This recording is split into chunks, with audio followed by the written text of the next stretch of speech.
gonna get worse. Yeah. They may be here today. And if they are, they're gonna be a better scene.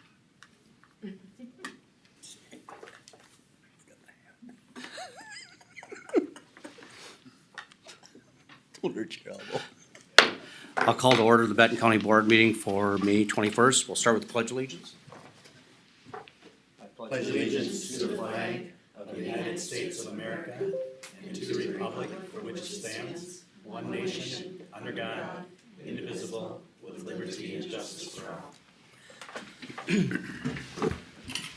Okay, roll call, Beth. Sure. Commissioner Schlangen. Here. Commissioner Heinen. Here. Commissioner Gopinski. Here. Commissioner Johnson. Here. Commissioner Pop. Here. Thank you. Okay. Monty, any? Sure, Anything several from changes, agenda? Mr. Chair. So first, try and take these in order. We would like to ask you to pull consent item number 2, the meeting minutes from April 30th. We have some changes, some corrections that we'd like to point out to you. So let's pull that if we could, please. We'd like to add consent item number 7, which is the lawful gambling permit for Oak Hill Golf Club. Again, that would be consent item number 7. Under 905 County Administrator, I'd like to add just a short administrator's report on a couple of issues, if I may. That'd be the last thing under 905 County Administrator. Under 930 Human Services, we would like to pull the update on board and lodge. I think we're prepared at this point to discuss that matter, so we'd like to pull that item. And you've got another agenda item on the dais. We'd like to add, it's the Princeton Schools Transportation Contract. The Princeton Schools Transportation Contract. And Mr. Chair, that is all the changes. Move for approval of the amended agenda, Mr. Chair. Second. Okay, we got a motion and a second. I'll call the question. All in favor? Aye. Opposed, same sign, motion carries. All right, county board meetings are broadcast live and video recorded on YouTube. Please refrain from speaking from the audience area and come to the podium so viewers can hear you. The county board observes Robert's Rules of Orders for its meeting, so please obtain the board chair consent before addressing the county board.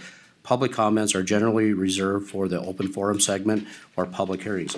However, public comment on other agenda items may be allowed at the discretion of the board chair. As we begin today, please turn your cell phones, please turn off your cell phones or turn your cell phones to vibrate. Thank you. Anything for public forum? Nope. Okay, we'll move on to the consent agenda. What would the board like to do? Move for approval for the subtractions and additions on consent agenda 1 through 7. Second. Okay, we got a motion and a second. Just clarification, we're pulling number 2 and adding number 7. Okay, with that, I'll call the question. All in favor? Aye. Opposed, same sign, motion carries. Okay, Mr. Chair, on item number 2, Beth, could you please review for the board what has changed? Yes, after speaking with Commissioner Johnson and County Engineer Chris Bird, we made a couple of changes to the meeting minutes, and those meeting minutes were published in the packet. So the change was under highway topics, County Road 54 to Granite Ledge Township.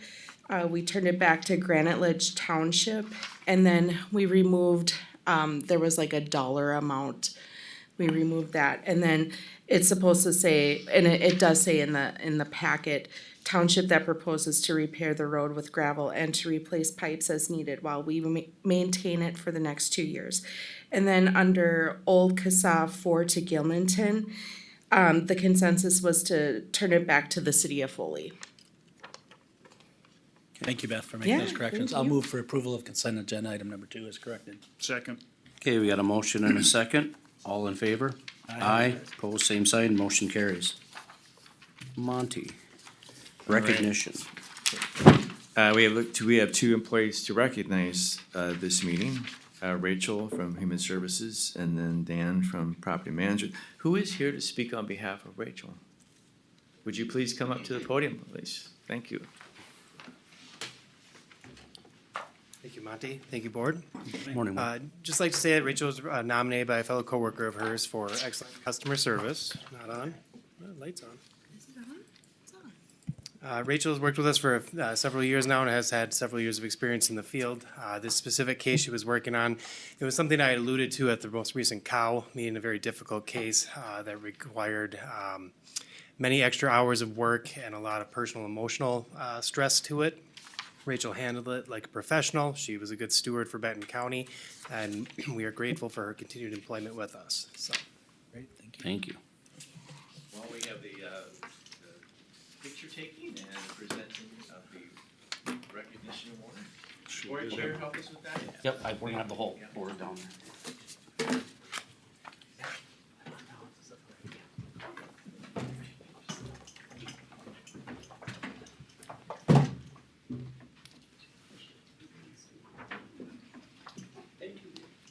Great job. Thank you. Thank you.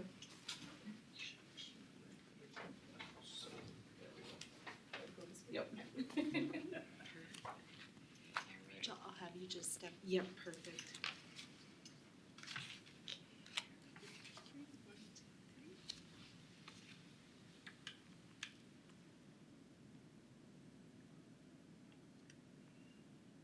All right.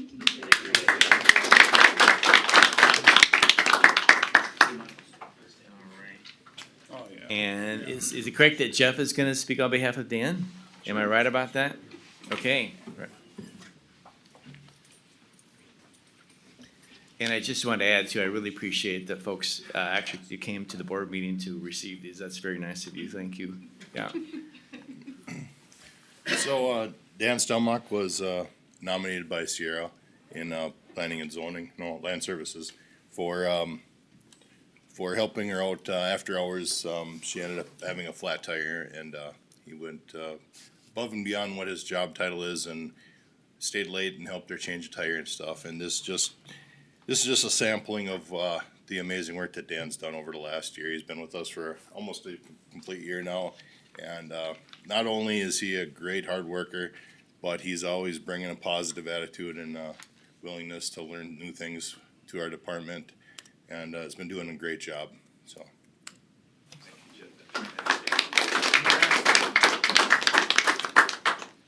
Everybody gets a picture.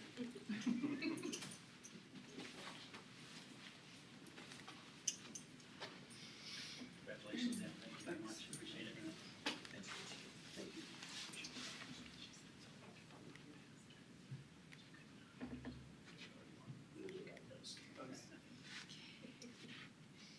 Steve, why don't I have you just step over just a little bit? There you go, perfect, thank you. No. Do one more. Perfect, thank you. All right. Thank you. Appreciate it. Thanks again, Dan.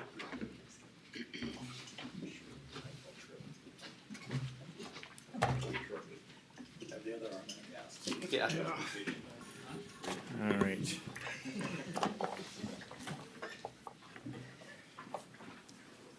All right. So, Mr. Chair, if we were ready to move on, about 2 months ago, Amanda and I met with Rachel from Visit Greater St. Cloud, and about possible opportunities to partner with our county to promote businesses and places of interest in our county. So, Rachel wanted the opportunity to speak with you all this morning, and I can handle that for you. Okay. There's two, actually. Okay. There's two back. There's two? Yep. Oh, okay, there's just, oh, okay, I see what you're talking about, okay, got it. Got it. Okay, there you go, Sheriff, yeah. Challenging, Thank you. organizational skills. I didn't wanna say it, but Someday. I know. I just ran out of agreements. Oh, never mind, I got it. There we go. Back to what you were saying? Some days. Is today one of those days, Martha? Yes, every day. We do it because we like you, Monty. Yeah. Please.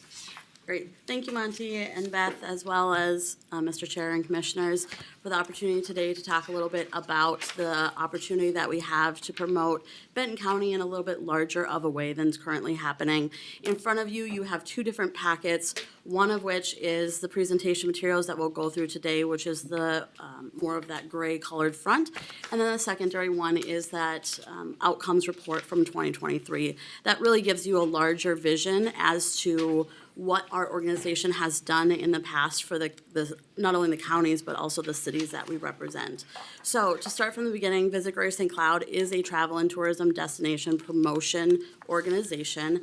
There's a lot of acronyms that you hear out there. CVB, which is Convention and Visitors Bureau, DMO, which is Destination Management Organization, St. Cloud Area Convention and Visitors Bureau, Visit Greater St. Cloud. All of those things are us. Our whole goal is to increase economic development as well as attraction of visitors to the region. And the hope is they'll spend as much money as possible here in our communities. They'll have such a great time. They go home, they tell their friends about it, they tell their family about it. They relocate their kids, they open a business, all of those economic development trickle effects from tourism. So in summary, basically the most fun way possible, right? But really what it means is driving those economic dollars to not only the cities of St. Cloud and Waite Park, which are two contract cities currently, but also extending that into Benton County further. The city of St. Cloud is based on a lodging tax collection. So that portion of Benton County is seen currently in some of the funds that we receive. Everything outside of that is not. So we have had a friendly agreement with Sauk Rapids. They do not have any lodging facilities currently, so there is no formal agreement, but we have seen the great impact that the amenities specifically are allowing for us to promote, and we want to expand that. So in your packet, you can see not only our mission and vision, which is that economic development, bringing tourism to the region, but also our key strategies and priorities in the ways that we do that. Which is through advertising, marketing buys, as well as bringing folks into town that are content creators. In addition to that, we do large amounts of event bidding. So we had 150 events that we bid on last year alone for bringing events to our region. They come with a bunch of economic value as they are from outside the area coming to spend money at our facilities. There's obviously catering that's involved in that and beyond. There are a lot of opportunities within the wedding market in Benton County as well. And so taking a look at that and making sure that those are listed on our website when we get inquiries of couples looking to host their wedding in the region. Some of the other areas of attraction for Benton County that we really have identified as a great need and want and desire to help promote. Stony Brook Farms, with the world's largest corn maze, has gotten some really great attraction over the last number of years. That is something we want to be able to push even further. Benton County Fairgrounds, Bend in the River Park, the Clearing and Rock the Riverside in Sauk Rapids, Granite City Motor Park, Northern Oaks Events, Summerland, Sable Inn and Breakfast, Popple Creek Wedding and Events, and that's just the start. There are a lot of opportunities for us to be able to expand that footprint. In the cities that we currently represent of St. Cloud and Waite Park, we see 27% of all spend coming from visitors outside of our region.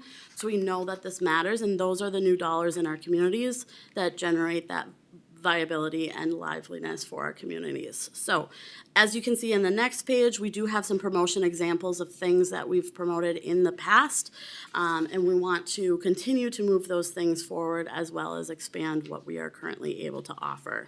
It has been a friendly handshake agreement. Like I said, really the only funds that we're currently seeing are from the city of Waite Park, St. Cloud, a little bit from Stearns County, which is what I am today asking as well from Benton County to take a look at, coming in as about an equal player to the Stearns County.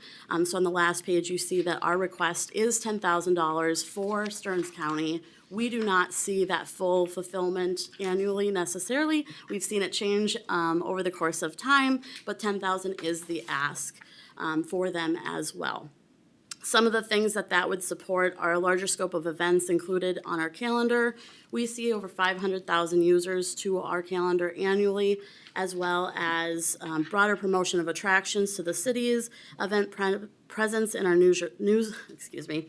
event presence in our leisure newsletter, which is a 60,000 distribution annually and growing, listings on Visit Greater St. Cloud's website, venues in our RFP platform, which is what our event sales system uses, and then as well travel influencer partnerships. This is just a start of the things that Visit Greater St. Cloud already has in place, which you can see in that outcome report, and being able to leverage that for the communities in Benton County as well. And I do want to open it up if there are questions, Mr. Chair. Board? Mr. Chair, total budget? Our total budget projected for 2025 is just over $1 million in total. Thank you. What does the city of St. Cloud and Wade Park currently provide you for funds? So they are based on a lodging tax. So in ordinance, it is 52.5% of a 5% lodging tax for the city of St. Cloud. That was grandfathered in. Right now, for Wade Park, they are underneath the state statute, which is a 3% lodging tax that we received 95% of. And then we have EMT grants, which is Explore Minnesota Tourism Grants, and we see about 20,000 from them. And then from Stearns County, we have seen historically anywhere between 3,000 and 10,000. So if you do those taxes, does that come up to like 700,000, 800? So projected for next year, we're seeing about 854,000 projected for St. Cloud, and then just over 200 for Wade Park, Okay. which gets us close to that million, and then our additional grants get us Yep. over that $1 million mark. And that is largely used for attraction in advertising spend. Okay. Mr. Chair, so you said at one point that you bid on events. Is that like, you negotiate the lodging fee, or what do you negotiate, or what do you bid on? So we travel outside of Minnesota to find meeting planners. It's basically like speed dating. So you get 3 minutes to pitch the region to the planner, find out if they have something that you can bid on. And then once you get in the RFP process, we have a sales system that we put it out to any of the venues that have the capacity to hold that event. They say if they want to bid on it or not. And then we put those all together in a package to send to the planner.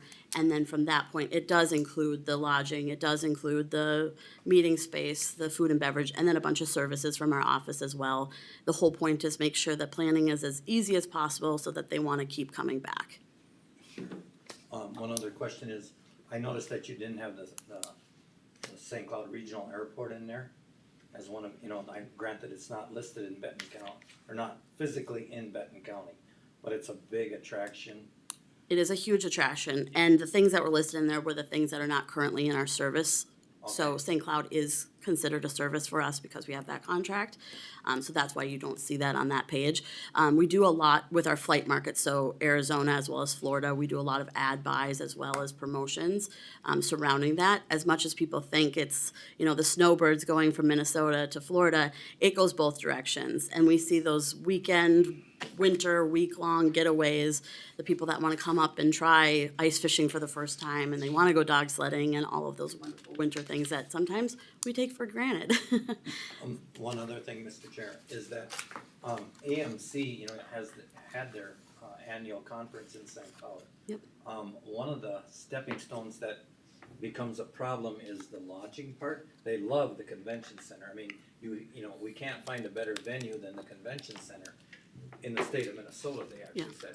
But the lodging, if the city could help out a little more with the lodging part, the people don't, they don't wanna drive back and forth from Holiday Inn or wherever they stay.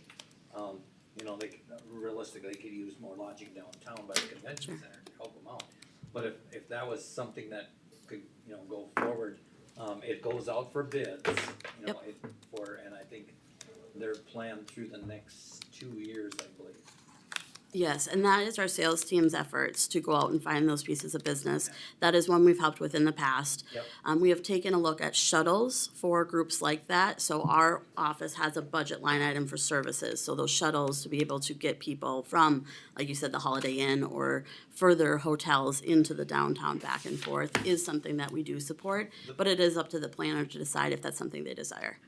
Okay, the biggest downfall I think I heard on that was that the shuttles didn't run late enough into the night on just like a Tuesday night or whenever that. Perhaps the bars were getting some liveliness, huh? Well, a lot of them like to stay through, to a certain point, maybe 10 o'clock or something, and that wasn't available, and that seemed to be, it's a pitch, and, they like coming to St. Cloud because of the central location. About the only downfall is the housing, so if you could really work on that, I do believe they'd come back. Absolutely. Mr. Chair, one more question, Rachel. So you talked about Stearns County, $10,000, now asked to Benton. Have you thought about Sherburne at all? I realize their footprint's not maybe as large, but it would include the St. Cloud Airport. Thoughts on Sherburne County? Yeah, absolutely. So I've been in my role the last 3 years. I've been with the organization 9 years. Historically, we've only sought out Stearns County because they have a grant application process. And my predecessor, that's how they went and sought out the funding, and that's the mechanism. When I approached Monty and Amanda about it, asking if there was a similar situation available for Benton County, that led us here today. And so we do plan on going to additional counties, the 4 in the region really.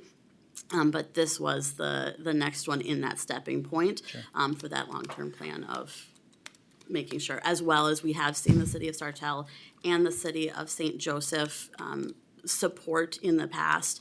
They also have their own CVBs that we work very closely with.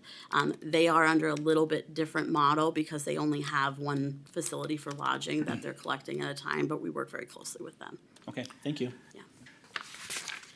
Monty? So one thought I had is you could certainly invite Rachel back this summer to be part of your budget discussions. You may recall, we invite all the outside agencies in to make presentations.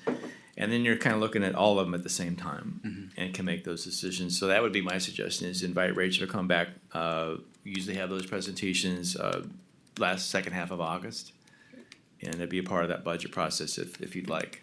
So. Yeah, and Rachel, what was the deal with Sauk Rapids? Is it just because they didn't have any lodging there? Correct, yep. So we are based on a lodging tax as it's deemed by the state of Minnesota, actually nationally. But, and so without a hotel, we can't have actually a contract in place because there's no dollars to associate to that contract.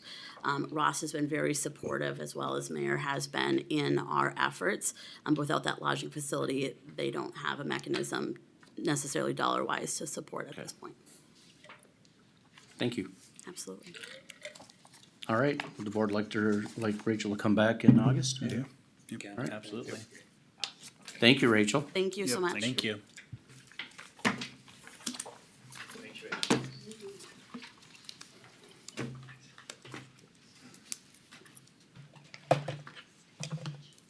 I believe the next item is the employee engagement supervisory training. Well, Mr. Chair, as you may know, we use the services of Employee Strategies to do an employee engagement survey.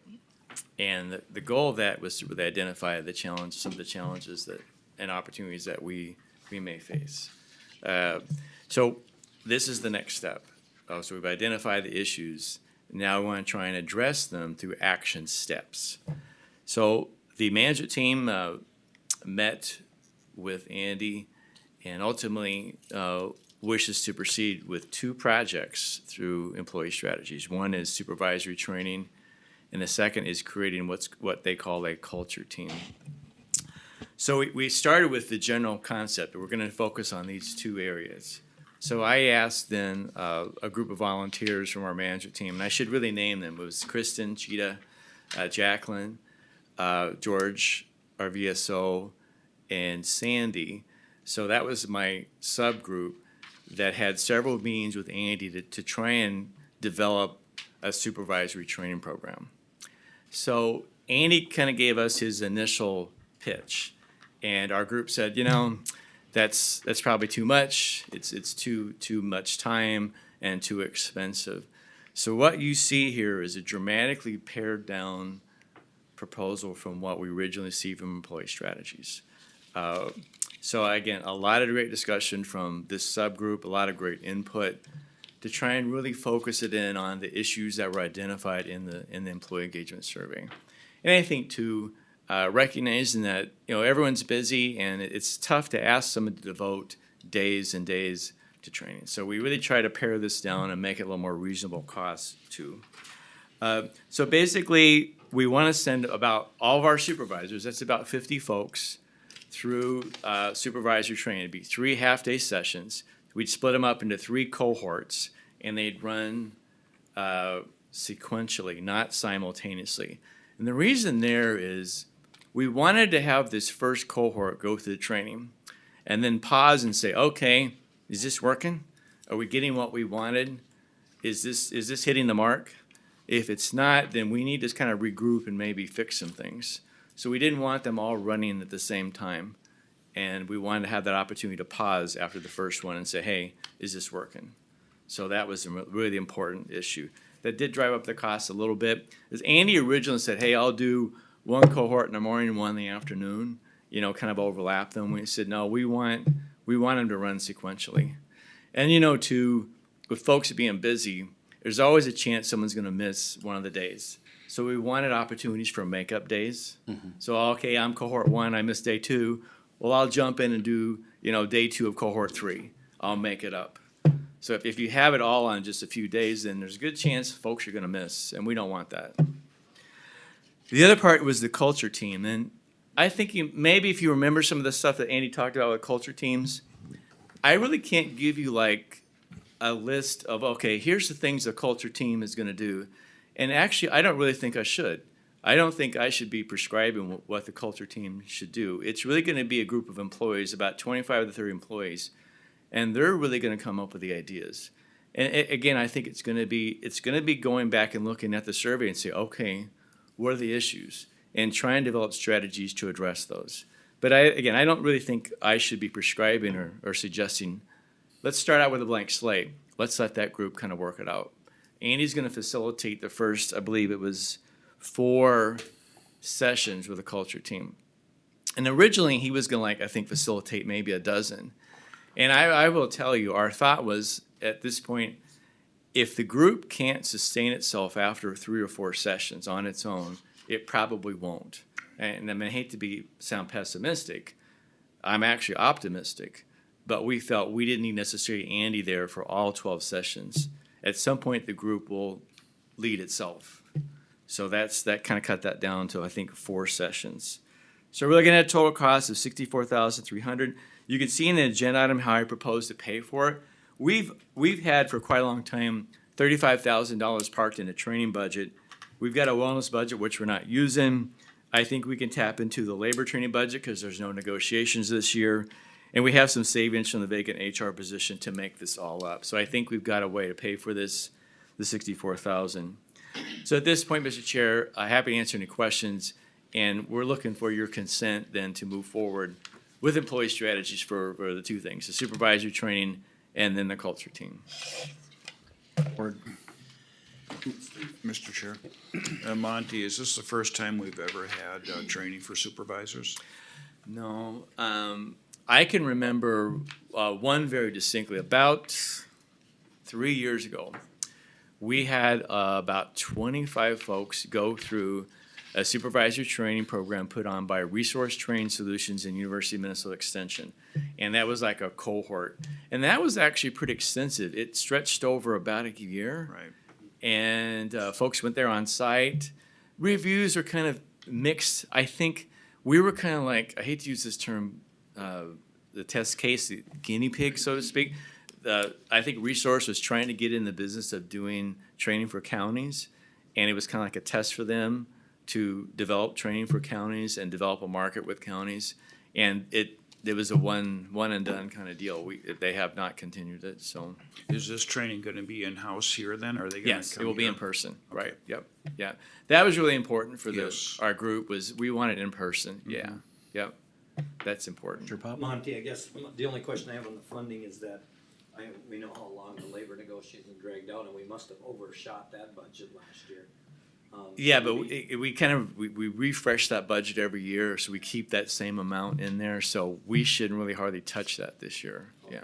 So Because, you know how long it drug out last yeah, year. yeah, but we're good to go for this year. Yeah, We yeah. definitely had We a kind of higher- keep that same higher amount. Yeah, expense last year. yeah. Good point. Chair, a couple of clarifications. Monty, you mentioned roughly 50 supervisors, so is it mandatory that they're all gonna be attending? Yeah, that came up in the manager team, and this was my response, is I'm gonna ask each department to direct that employees shall attend this. So that I'm gonna leave it up to department heads to make sure that happens. Yep. I guess part of my concern is if we have 50 of them and 35 show up, I mean, it becomes a, Yeah, I understand. You know, and that's why it was really important for me to bring this to management team and get that discussion and get that consensus and get the buy-in. It's very much really what's in front of you is a product of lots of discussion by management team. So I hope that buy-in is there. and then also as far as the total dollar amount, are that all being paid up front, or is that gonna be paid sequentially as we It's go through in these? installments, and I don't recall exactly. Andy gave me, I don't remember exactly. It's like maybe 4 installments, I believe, is the plan for. It'll all yeah. hit in 24. Excuse me? It'll all hit this year in 24. I think we can, you know, what, I'm gonna say our goal is to get it all done in 24, but I need to confirm Andy's availability, because he obviously works with many other clients. We have not discussed with him an exact kickoff date for this training. So that's our goal, but I can't necessarily guarantee it all in 24, just in the event that he's already so booked up. So, yeah. Okay, thank you. Is Yeah. there any way of judging success on this?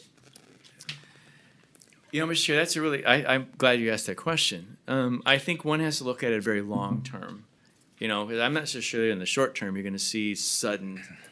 I think with a culture team, you have some opportunities for really short-term wins. You know, they create some activities, some opportunities to build morale, increase communication, employee involvement. I think that's where probably you'll see, you know, some of those short-term gains. The supervisor training, I think you've got to again look at that really long term. How do you measure it? Perhaps less turnover. You know, maybe if employees leave, you know, in the next interview, they tell us some good things about maybe they left for other reasons besides, you know, their supervisor. You see some good things there. So and I will tell you, Mr. Chair, you know, what got this whole project started? If you think way back when we first started, it was all about turnover. You know, the massive turnover. And the notion was, okay, we can't just sit back and do nothing and just watch it. So I would say, Mr. Chair, really the tail is gonna be in the turnover issue. Do we help address that? That's the measure. Mr. Chair, I know, you know, we got certain things we can and can't do, but if we're spending that kind of money, can we change the word from shall to must attend? Well, it's certainly at the discretion of the board if you're inclined to is if you approve this, to say, you know, that attendance is mandatory.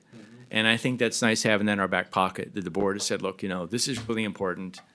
Attendance is mandatory, you know. The only problem with that is No. you bring them to the water, you can't make them drink it. Correct. And then they come with a bad attitude. I completely hear what you're saying. Right. The only thing is I think the shall Shall. be nudged to be there. Because to be quite honest, I think we spend this money, we're all trying to look at the greater good, whether that's this year or 10 years down the road. Yeah. But I people agree stick with you, around. if we have, you know, 20 or 30% that don't show up, why are we doing it? Yep. If I can just to elaborate is, one of Andy's proposals is to do another survey in about a year. And this is getting back to your question earlier about how do we measure success? Well, hopefully we'll see improvements in those measures. As you may remember, 7 of them were not very good. And there were quite a few employees who said, well, it wouldn't take a lot to get me to leave. Some saying I don't feel valued. Well, hopefully on some of those measures, we see some significant improvements. Yeah. Because again, they want to do the survey in about a year's time.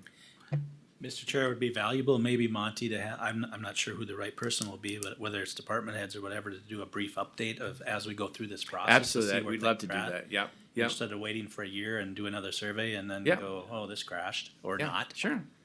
Okay, We'd love to keep you informed about it as we go through it, right? Maybe talk, the culture team could give you an update. Yep. I think that's a great idea, yeah.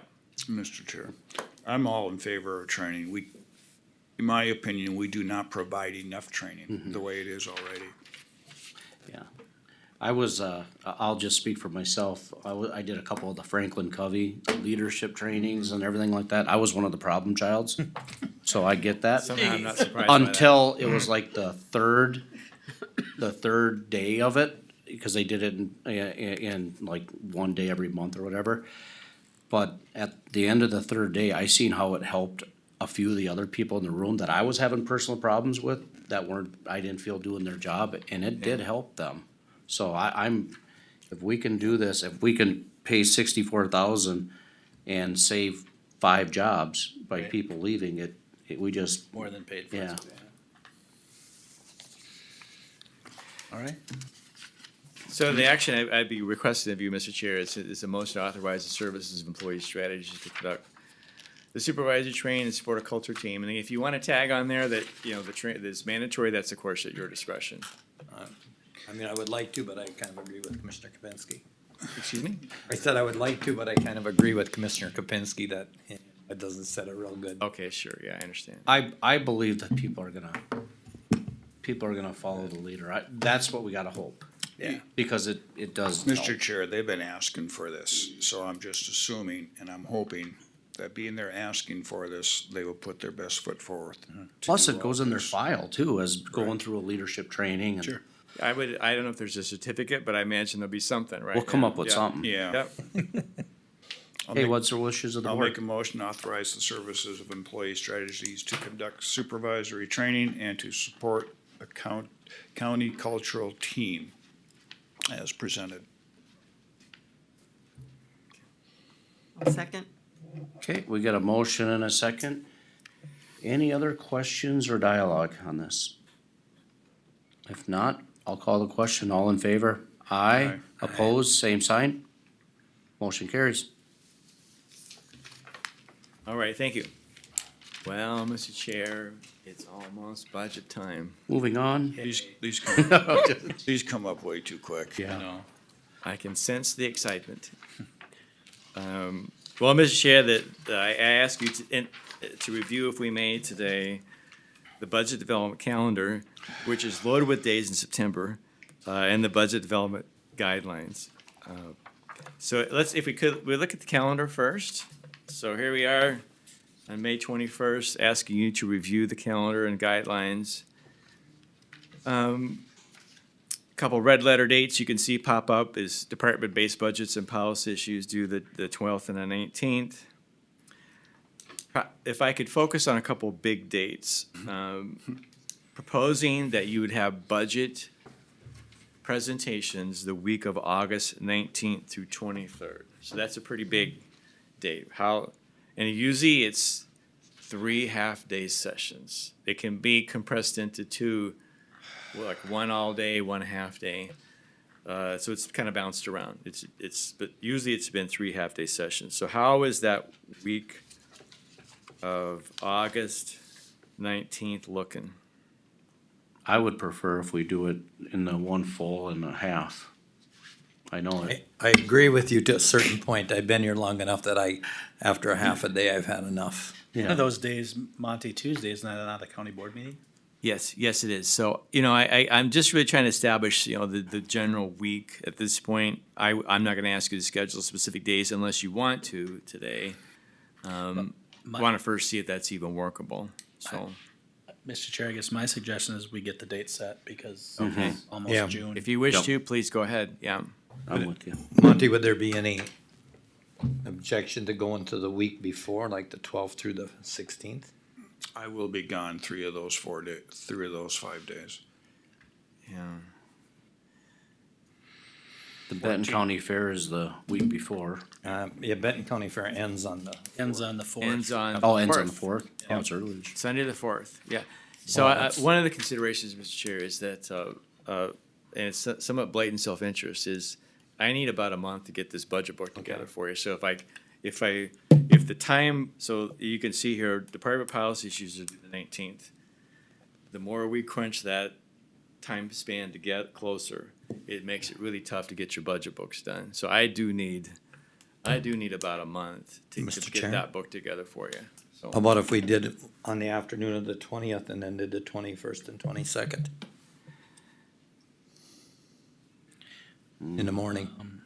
I was thinking more of doing it on Monday and Monday. finishing up after the board meeting on the 20th. So do all day full 20th, days. afternoon of the I'm sorry, Yeah. all day 19th, Oh, yeah, afternoon that of Thursday 20th. We have a meeting. Or all day the 19th and half day Wednesday. I mean, we don't know if we're what's gonna be a potential ditch authority, and the Right. 20th could be Right. a noon or 1 o'clock board We meeting. could dictate that though. Well, you want that set now though, right? Well, I hear your point, Commissioner Johnson, because, you know, often they'll have folks from coming outside the county to be in Right. these presentations. And let's just say, for example, you're right, you've got a long ditch authority and it stretches late. It's a long day for you all. Couldn't we just make sure there is no ditch authority that day? I can't, We could. Chris, you're online. a ditch authority on August 20th, it's probably hard for him to predict at this point, that's a ways out. He just blocks it out, in my book. Yeah, you just block it out. Yeah. Commissioners, I'm listening. We've already scheduled August 20th as our annual ditch meeting continuing. that's to right. Consider maintenance assessments. Yeah. That's a big one. That's been published as an That's a annual big one, right. maintenance assessment So, hearing. so may I suggest Yeah. all day Monday and Wednesday then, So all day Monday, and Wednesday half day? Yeah. I think we have the, and then public Wednesday health morning on or the afternoon. Monday in the morning. They'll reschedule Yeah, the we'll call. reschedule that. Yeah, so there's one of those standing human services cows. Yeah. We can move that We one, can that's move it. easy, okay. August 19th all day, and then the 21st, morning or afternoon? Morning. Morning. August 21st. 8 a.m. o'clock, Earlier the better. 7:30, Wow, 5:30? I'm just saying. Yeah.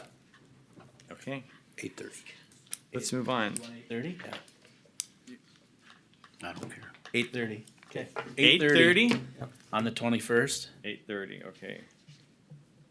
And then when do we start on the 19th, then, same time, 8:30? 30. 8:30? Okay, And you'll make sure you feed us?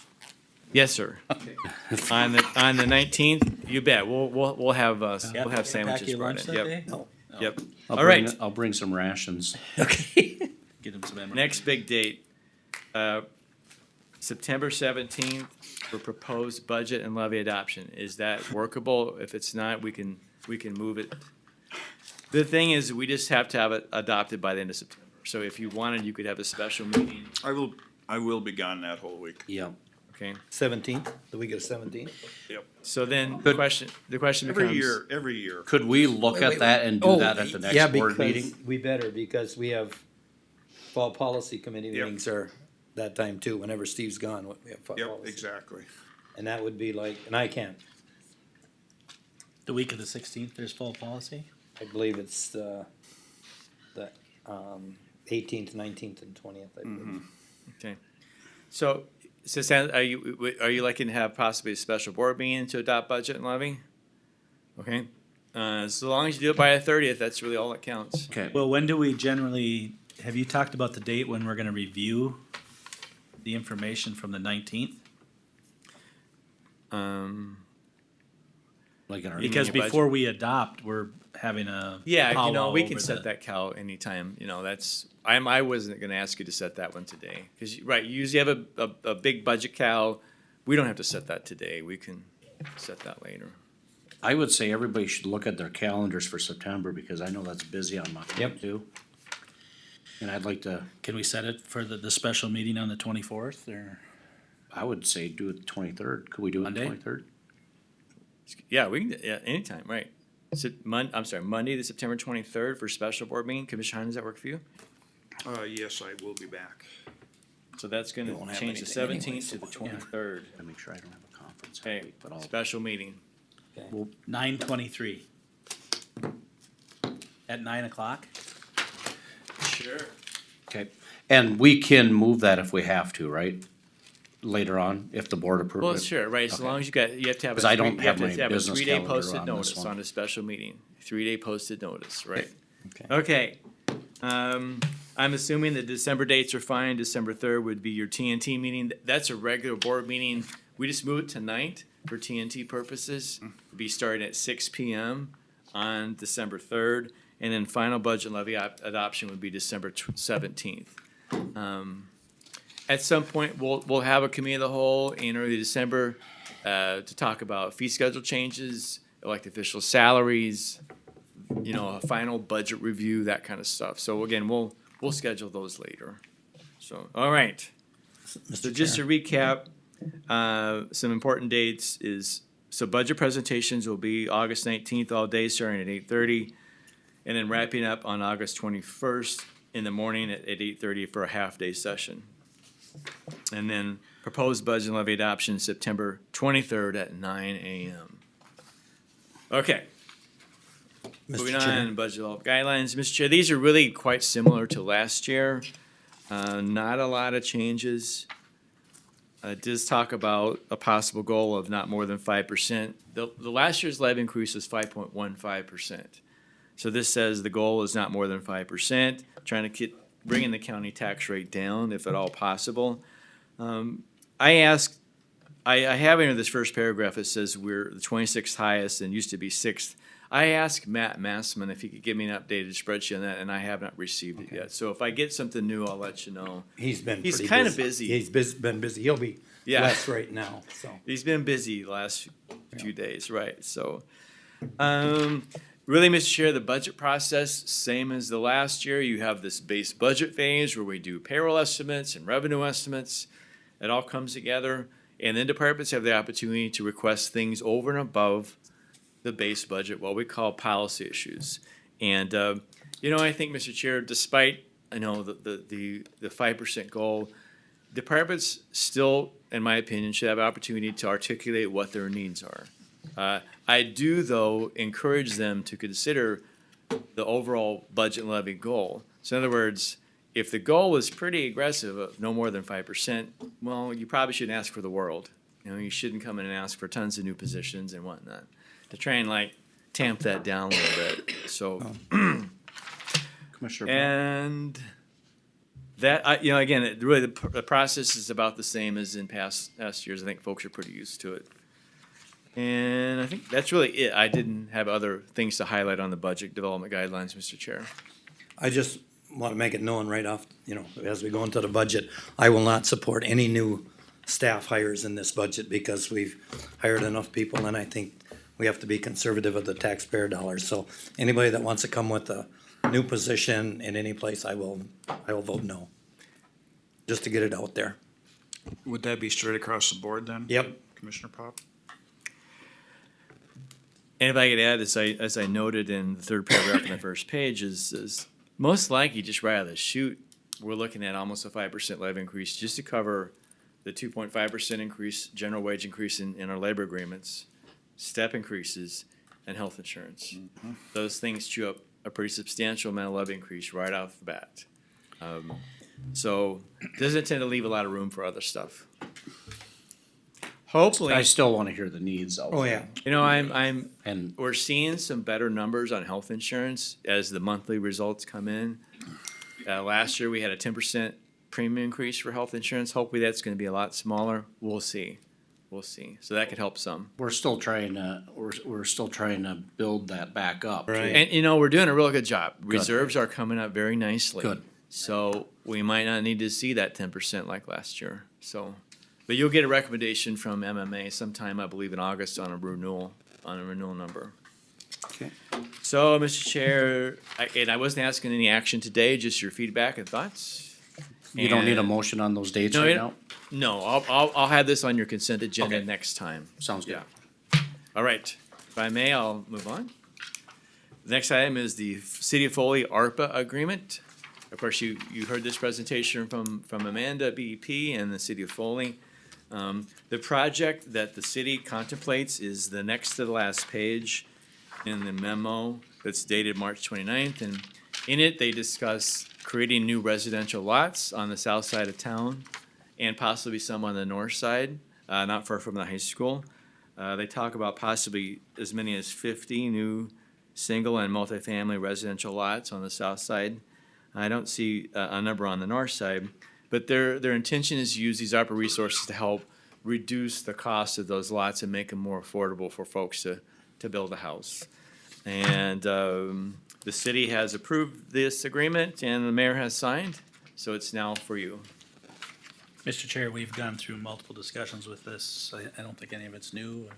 So with that, I'm gonna make a motion to approve an agreement with the City of Foley granting $500,000 in county ARPA funds for water and sewer infrastructure to serve their new residential units. I'll second that.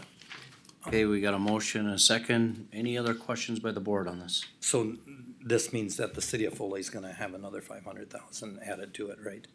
To reduce the cost. I believe so. I believe it's a match. Well, Any of these look dollars are. at, on that page, I think it was like 3 point some million For the total. for the total. Right. Yeah. Yeah, so I would have to assume that. But it's supposed to be for reducing lot. Yep, Right, and that's what Sarah says in her the letter. infrastructure. It does say Right. they contributed 1-to-1. Yeah. Okay. Any of these dollars, any of these are. Any of these are, yeah. Yep. Okay, we got a motion and a second. Any other questions on this? Seeing none, I'll call the question. All in favor? Aye. Opposed, same sign. Motion carries. Couple of just things really briefly, Mr. Chair, is at some point soon, you're gonna hear of someone from the city of St. Cloud to talk about the apartments and possible renovations. And there was some concern about, do they pay taxes, do they not? So did a little research with Amanda's assistants and Brian Folden in our assessor's office. And here's just some information I can share with you. So these are so-called 4D properties for low-income individuals. So apparently they do pay PILT, property in lieu of tax, payment in lieu of taxes, right. So in 2023, the Riverside unit paid I'm rounding these numbers, paid $26,000 in PILT. The Eastwood paid $5,000. So I asked Brian the question, if these weren't 4D, they were just regular apartments, what would they have paid? Well, it turns out Riverside would have paid 50, Eastwood would have paid 12.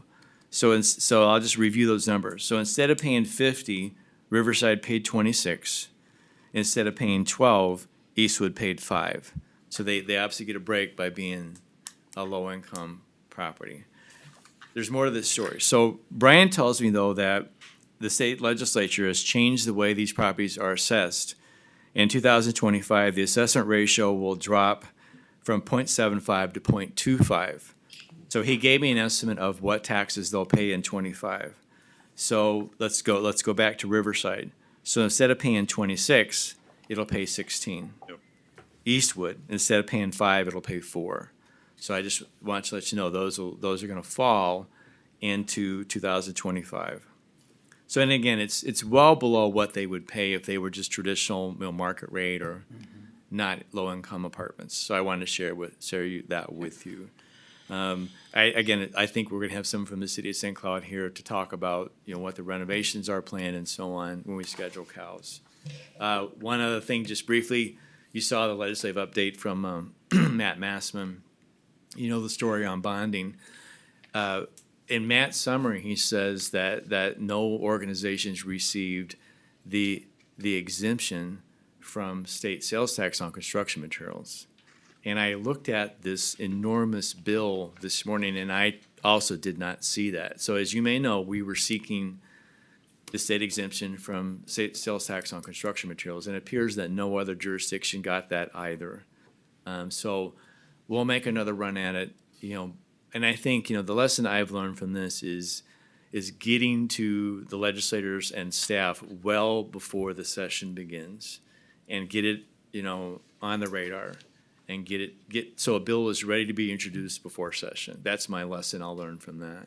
So anyway, I guess I don't necessarily feel so bad because no one got the exemption this session either, so. We'll try again. That's it, Mr. Chair. Thank you, Monty. Yes, sir.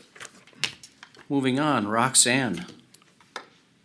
Good morning, Mr. Chair, Commissioners. Morning. Morning. We have a resolution before you supporting the planning boundaries for the Mississippi Sartell Watershed, One Watershed, One Plan project. This is actually part 2 of 2.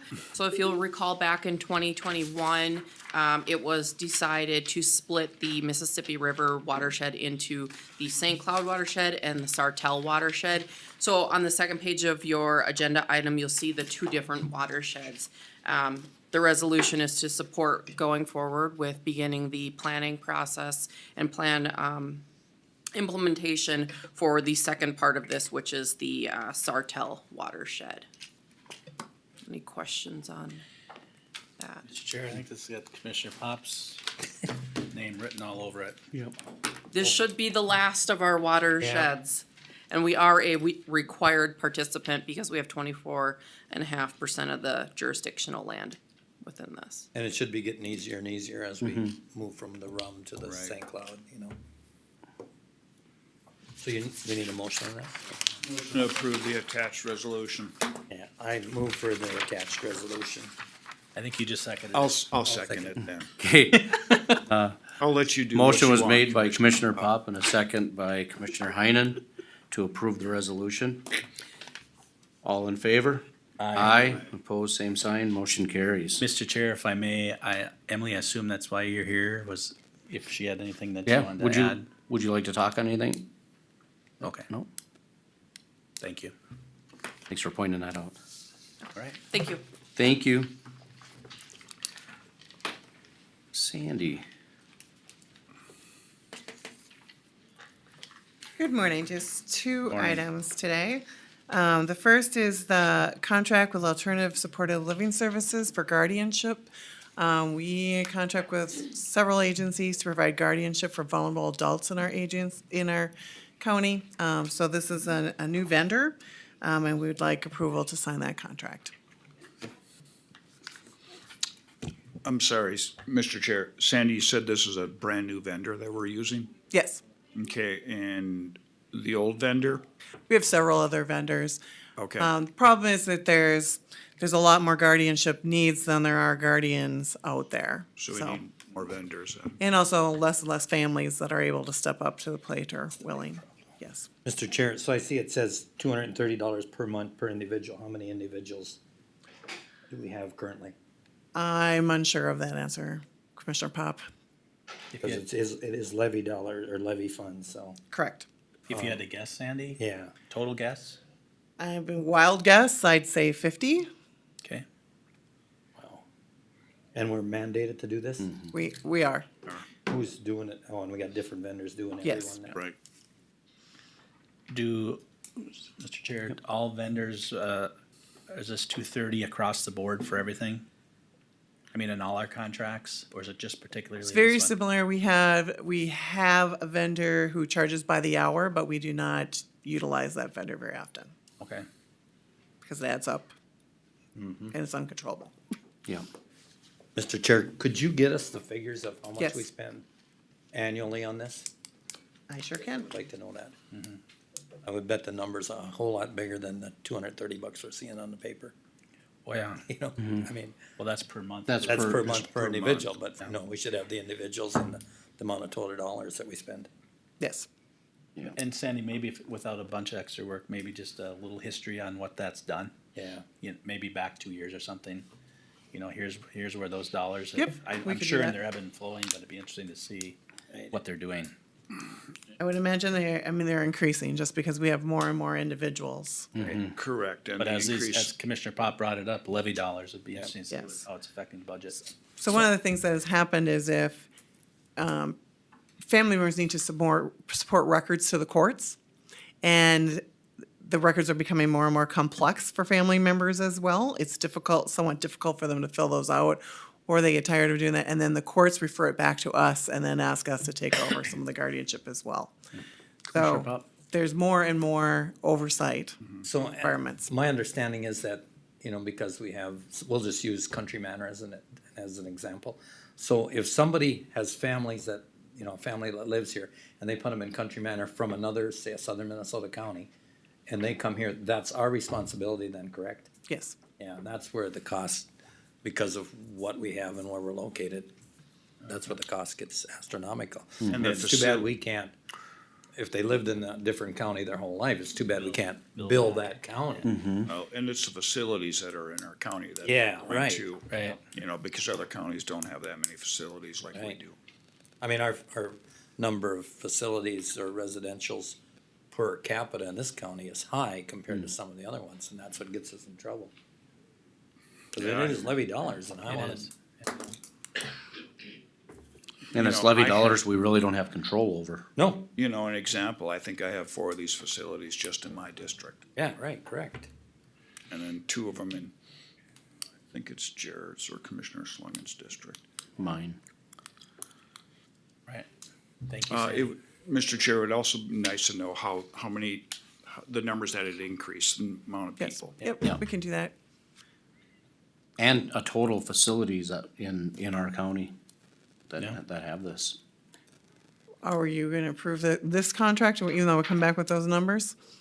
No, I think we, in my opinion, I think we gotta approve the contract, but it would be nice to, The reason I'm asking is we have an individual who's been sitting at the Mayo Hospital for a couple of years, and we can't find a guardian for him, and you're familiar with the situation. Yep. And this is the only company we could find that will provide guardianship Yep. as well. So there is some need for action sooner than later. Once again, out of our control. yep. Correct. Motion to approve the contract for guardianship services for ASLS, effective 5/1/24 through 12/31/24. Second. Okay, we got a motion and a second. Any other communication on this? I would, within the motion, that we need to bring back at the next board meeting the numbers. Are you guys fine with amending that?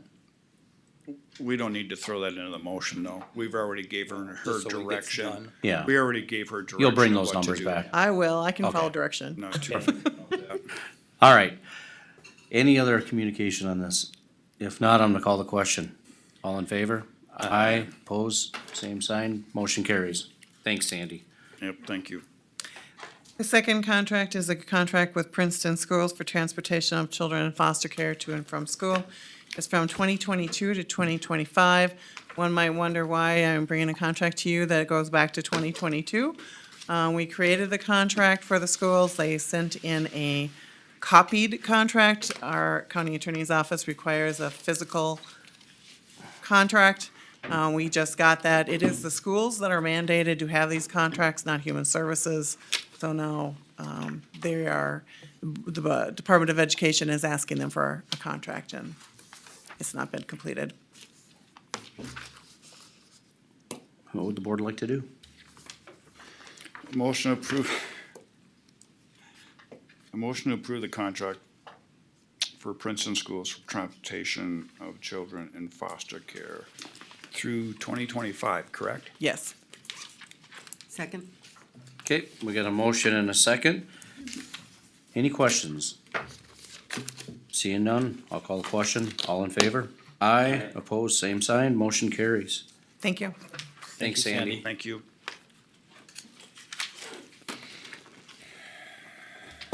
Chris.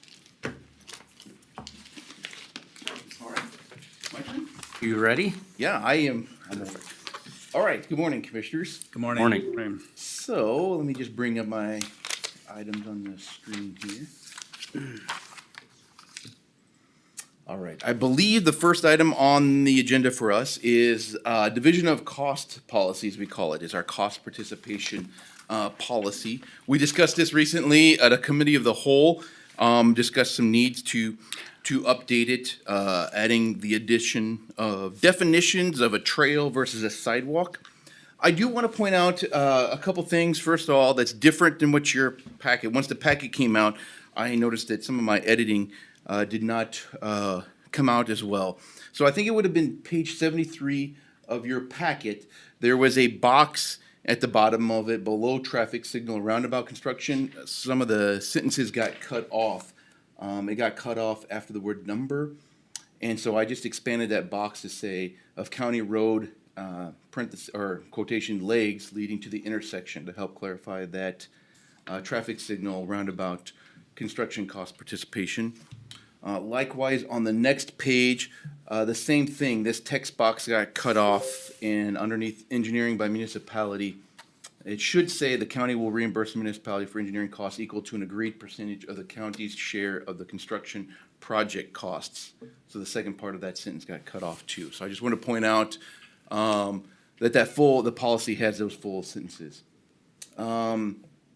So that was a couple editing things, but the big thing change was this discussion about sidewalks and trails. I think it was discussed at the COW that trails, if there is not a trail today and a trail is wanting to be constructed new, that it's a cost to that local community or that city to construct that trail. And so that's what the these tables represent. State aid cities would pay for the cost of trails, non-state aid cities would pay for the cost of trails, townships would pay for the cost of trails. I think we maybe talked about it briefly. I just want to make sure that everybody's okay with, if there's a trail existing and we reconstruct the roadway and we impact that trail, is the board comfortable with the county paying for those reconstruction costs, or is that still a cost to that local municipality? I don't recall if we reached a clear consensus on that, but just want that to call that out in the policy. As it was submitted in your packet, it mirrors the sidewalk policy, where if it's a new sidewalk, the city pays for it. But historically, if there's a sidewalk existing, and our road needs to be reconstructed, we'll reconstruct that sidewalk. Trails, a little bit different, because trails are not always right next to the roadway. Sometimes they're separated as a shared use path away from the roadway.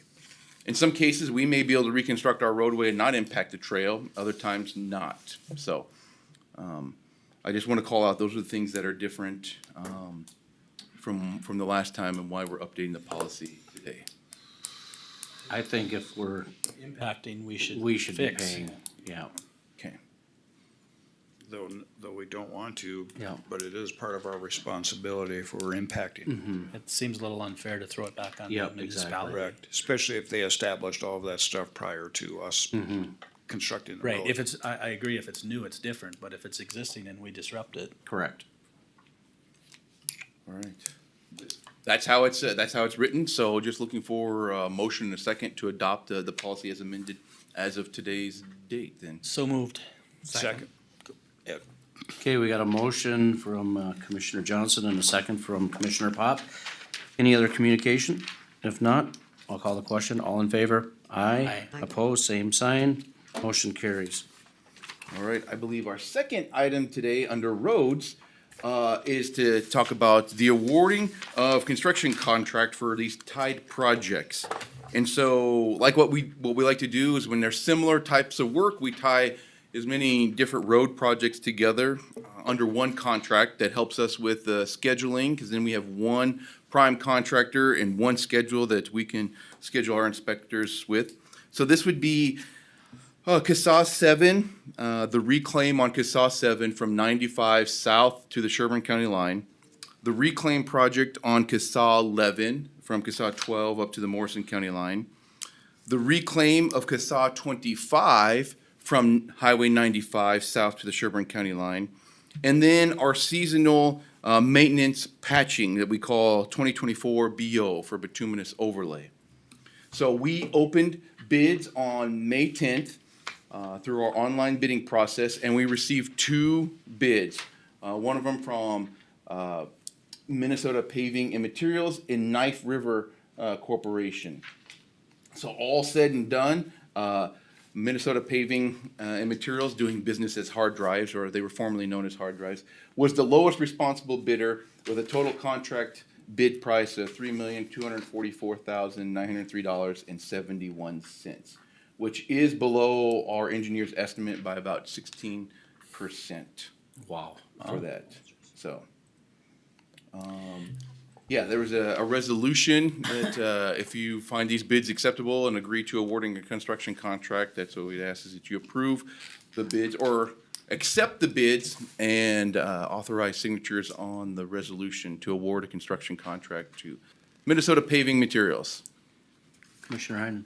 Mr. Chair, Chris, I have to ask this question because it was brought to my attention and I believe to Commissioner Pop's attention about the gravel Yep. in our pit. Are we using that on our roads or just our gravel roads, or is our gravel not used for these construction? Yeah, so the gravel crushing that we recently approved was crushing 30,000 yards of gravel in that pit just for our maintenance forces to use on our gravel roads or any shouldering that we need to do for the maintenance of our even our paved roads.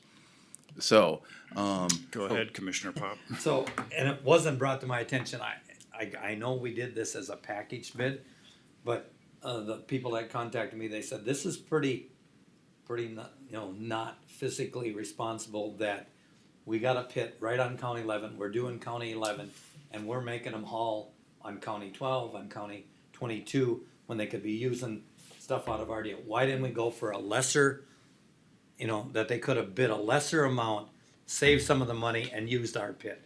And to me, that's exactly what we should have been doing. I mean, we bought this pit to save money, and we're sending over roads we just resurfaced. They're gonna haul, gravel trucks and all that. I mean, 7 may be a different story. We got gravel pits down there. Correct. But maybe we should have split this out, because when you're right next door on our pit and we're asking them to drive by and do something, that don't seem like, to the taxpayers, that don't seem like a very good idea. Well, and we can recoup that from that contractor. Yeah, You know. yeah, I mean, we could have grabbed, that should have been a way lesser bid for County Road 11 especially, if we would have just stayed at our pit. Trucking is expensive. I do trucking all the time. Trucking is expensive when you're on the road. Yeah, that's a good point. A couple of things that we would have to do some things differently accounting wise. So it is a state aid project number, and we're planning on using state aid funds to pay for the reclaim project of that. So still, we should be good stewards of our money. We just have to do we'd have to do some things differently accounting, because the state will interpret that as we're using state aid funds to pay for county-owned materials. Yeah, we could save a little bit of money on the construction cost. We would have just a little bit more administrative costs to show that, yeah, the money that we received from state aid for the project went back onto a state aid road. So, we have allowed, before we fully owned the pit, we did allow contractors in there to crush their own material. It wasn't without hiccups, because once again, it's tracking material when we're crushing material for our own use, paying it with local funds, and then we've got a state aid funded project.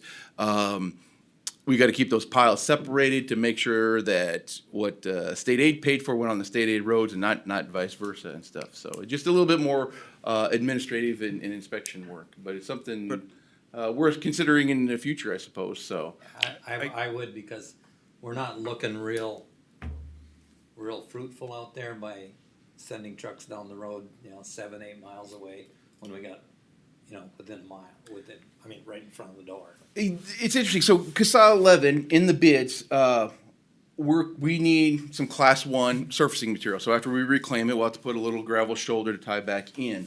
We were estimating about $25 a ton. Hard drives bidded at $27.58 a ton, a little bit over our estimate. But then Knife River then estimated it at $18 a ton.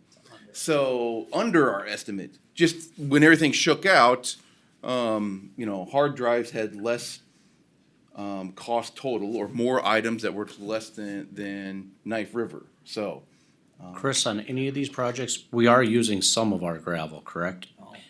Or zero? no, right now, the gravel that we have in a pit, we've been using it for county use only, so. Maintenance. We're 16% under the budget without using any of our product. Right. That part is good, That but part I is get your. good. I get that part. Yeah. But the 16% they're not gonna see. It was a contractor that contacted me, I'm sure. Yes. And he just feels that it's not very fruitful driving away from our county pit, when we spent, almost $1.2 million to buy this pit. And why ain't we using our product? Yeah. And I guess if, I would be in favor of that if the pit was, we got 10 years left or 20, but the stuff we've seen, that's a 30 or 40-year pit. Is that something that we could go back to the contractor and try and negotiate now, if they're low bid, or? But I guess I wouldn't now. I wouldn't even consider that But being they were 16% consider it in the under. future. But in the future, if they are 10% over or something like that. And this was a sub that's working on this one that Right. brought it to my attention. Well, I mean, Mr. Chair, back to Commissioner Kapinski's question, what would it take at this point to have them look at it? I mean, CASA 11's right there. Yeah, and yeah, you're right, we're reclaiming right there. Yeah, it'd be a negotiation. I mean, what does it do to disrupt what's happening now with this contract? Well, I could see the not low bidder, the one that we don't award the contract, them coming to us and say, hey, we bid this not using your gravel pit. Why didn't you give us that option now? Opening Pandora's box. What's It's the something- timeline though? What's that? What's the timeline for the project? I mean, do we have time to throw it out and start over with? No, I would say no, because we throw the bids out and reopen it for bids. We're not opening bids now till June. And then taking it to the next available board meeting. So we're at the end of May, we're opening bids into June. I'm timing it with the first board meeting in July to bring it to you to award, contract, get signatures on both sides, maybe the end of July before we're doing this, and that gives us, a couple months to get everything No wrapped awarding up. partial contract? Commissioner. So I would really like to do that, but when we're 16% under, I guess I'm not in favor of opening it up for rebidding. And in dollars, that's 520,000 according to my Yeah. calculator. Yeah. So, but we just need to get it out there that this was not right. Yep. I just think in the future, we should consider some of this when we're doing roads fairly close to the pit. If possible. Mr. Chair, I may have missed it in the breakdown, Chris, and if I did, I apologize, but, the state aid and local levy dollars, do you know approximately how that's broke down? Well, Roughly. okay, I guess about, so our seasonal bituminous overlay project, here's the last one, 005-2024 BO. That total came to 580,621. So that's, you could say that's local levy. Okay, So, the rest is state aid. yeah, we're looking at state aid for the rest of these, because all these are state aid projects, yes. Yeah, okay, thank you. What are the wishes of the Mr. board? Chair, I move that we award the contract to, what was it? They changed their name every year. OMG Midwest. OMG. Yeah. And I'll second that. Okay, we got a motion and a second. Any other questions on this matter? If not, I'll call the question. All in favor? Aye. Opposed, same sign. Motion carries. With the board's approval, I'd like to, step aside from the board meeting and move into the county health board. Okay. Okay, with that, we'll call it over the Community Health Board. Everyone's here for roll call. Approve or amend the agenda. Anything to add? No, nothing to add today. Move for the approval of the agenda as presented, Mr. Chair. Second. Got a motion and a second. Any further discussion? If not, I'll call the question. All in favor, say aye. Aye. Opposed, motion carries. Number two, consent agenda 1 and 2. What would you like to do with that? Move approval. Second? We've got a motion and a second. Any further discussion on the consent agenda items? If not, I'll call the question. All in favor, say aye. Aye. Aye, opposed, motion carries. Jacqueline, you have anything else to add? I could give a staffing update. I could just comment quick. We do have a new employee joining us today, a case aide. Her name is Sarah. So we're happy to be welcoming her to Benton County into our department, and I plan to bring her and our new supervisor to a future board meeting to make an introduction to the board. So, Great. Are you fully staffed then at not that yet. point? Okay. Getting close. Okay, thank you very much. Thank you, Jacqueline. Yep. Anything else? If not, I'll adjourn the meeting at 10:17. Thank you, Jacqueline, and I'll turn it over to the board chair. All right, as long as we're, still in recess, we're gonna move it right into ditch authority. I'm gonna turn it over to Commissioner Johnson. All right, we'll call our ditch authority meeting to order. As Commissioner Heinen said, we do have a roll call. Everyone is here. Move for approval or amendments to the agenda. Chris, do you have any changes or additions? I do not. Okay. Move for approval, Mr. Chair. Second. Motion is second to approve the agenda as presented. All those in favor? Aye. Opposed is carried. Consent agenda, there are two items there. What are your wishes? Approval. Second? Motion is second to approve the two consent agenda items. Is there any further discussion? Hearing none, all those in favor? Aye. Opposed? It's carried. Chris, update on county ditch projects. Yeah, so as you know, we got the repair of County Ditch 9 and County Ditch 14 that is still under contract. We're not finished with the work. We have to have the contractor come back and finish some punch list items, finish clearing or cleaning up some areas. At a recent ditch subcommittee meeting, we talked about some additional work on some of the spoil piles, and we have reached out to the contractor to get some quotes on doing that additional work. Unfortunately, before today's meeting, I have not received those quotes back. I was hoping to have those by today. I understand the contractor had a death in the family and was not able to get information to me before today. But so we know that there's going to be some future discussion about some possible change order work on 9 and 14. While we're talking about 9 and 14, there's been some recent concerns with some of the work that we've done, and the fact that we've had to skip some areas due to wetland impacts. So I wanted to kind of address that issue today on 14 specifically. 9, we had some wetlands, but we went through the process of mitigating those wetland impacts and was able to clean the ditch all the way through. But specifically on ditch 14, there are a few locations where, to appease the Wetland Conservation Act, it was agreed that we would skip the repair or leave sections of the ditch so as not to impose or impact the wetland. In other words, if we had removed all the sediment in that ditch bottom, would the wetland drain, therefore be an impact, and then we'd have to mitigate for it. One of the locations is just south of 90th Street in Maywood Township. Our plans show that as a 200-foot section here where we say no repair. On this drawing, the dark line represents where the bottom of the ditch should be. The dashed line represents where the bottom of the ditch was before we started our repair.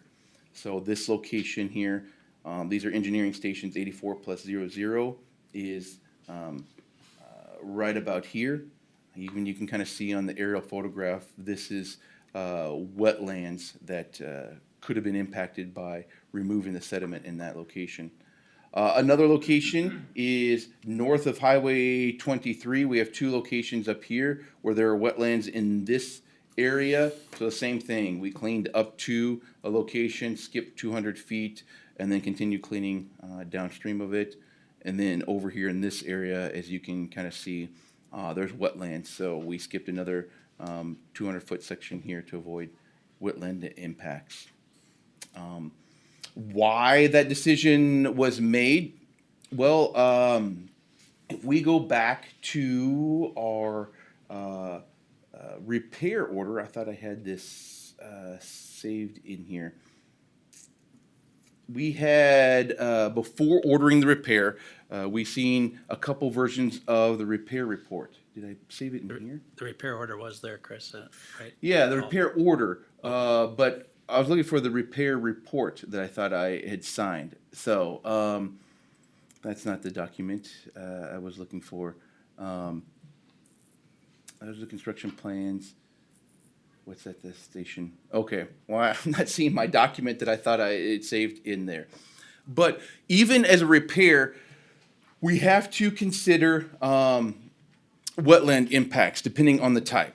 And where that exemption is found in one of the locations is Minnesota Administrative Rule 8420.0420. It talks about drainage. For the purpose of this subpart, it talks about public drainage systems as defined in statute 103E.005.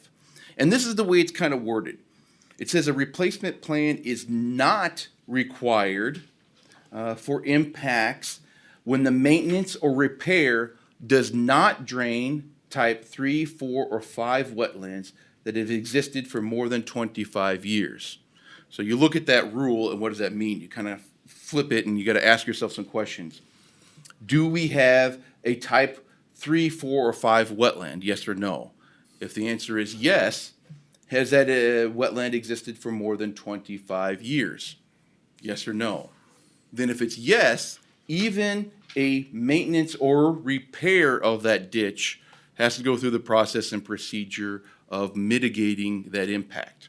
But even before you mitigate, you got to determine the amount of impacts. Meaning if you do this repair, you drain a part of the wetland, how much of that wetland complex is going to be impacted? Is it all of it? Is it a portion of it? If you drain the wetland, is there more water coming into it from somewhere else that's going to feed that wetland? All those kinds of things. So if you recall, we had a couple options before we ordered the repair. We had an option 1 that was a full repair plus mitigation costs that approached $3 million, or was slightly over $3 million of total costs, with $2 million of that being the wetland mitigation costs. And then there was a lesser option that showed this and not impacting the wetlands. Therefore, we didn't have the $2 million of wetland mitigation costs. And so I hear a lot of talk and discussion about why wetlands are so expensive. I know earlier in the meeting today, you talked about the one plan, one watershed. So you know that the state is divided up against or into different watersheds. When it comes to wetlands, Benton County is in Bank Service Area 7 when it comes to wetland replacements. And then it gets more complicated. You got to look at sub-watersheds. And then there's actually 3 different sub-watersheds located within Benton County. So if you have to replace wetlands, you've got to look for wetlands that are a similar type within Bank Service Area 7, and then are also in your same sub-watershed. Are you in sub-watershed 15, 21, or 17? Another thing I think that's kind of interesting is Bowser, the Board of Water and Soil Resources that governs the Wetland Conservation Act or is tasked with enforcing that, publishes an average cost per credit each year. Once again, we're in Bank Service Area. They say in 2022, the average cost per credit was $99,121.72. Why does everything in our state seem to be the most expensive? But if you look at all the other bank service areas across the state, we by far exceed the cost per credit of the other bank service areas. So I asked some people, why is that? Why are we so expensive? And generally it's kind of explained as that, well, our part of the state is still an area that's growing, that we still have a lot of naturally occurring wetlands, meaning not just because of our actions, but development in central Minnesota in general is impacting more wetlands faster than some of the other areas of the state.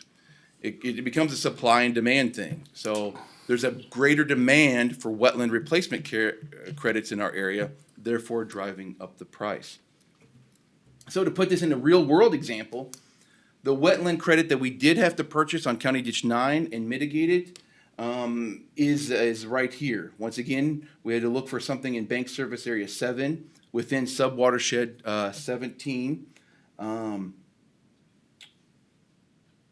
Here it is right here. There was 2-to-1 ratio. So therefore, we were actually purchasing 0.12 acres or 0.12 credits at $95,000 per acre of credit. That comes out to $11,400, plus a state withdrawal fee, state easement stewardship fee, and all that. Excuse me, Chris, just to interrupt, so everybody understands, that $11,675 gets put on the landowners on that ditch system.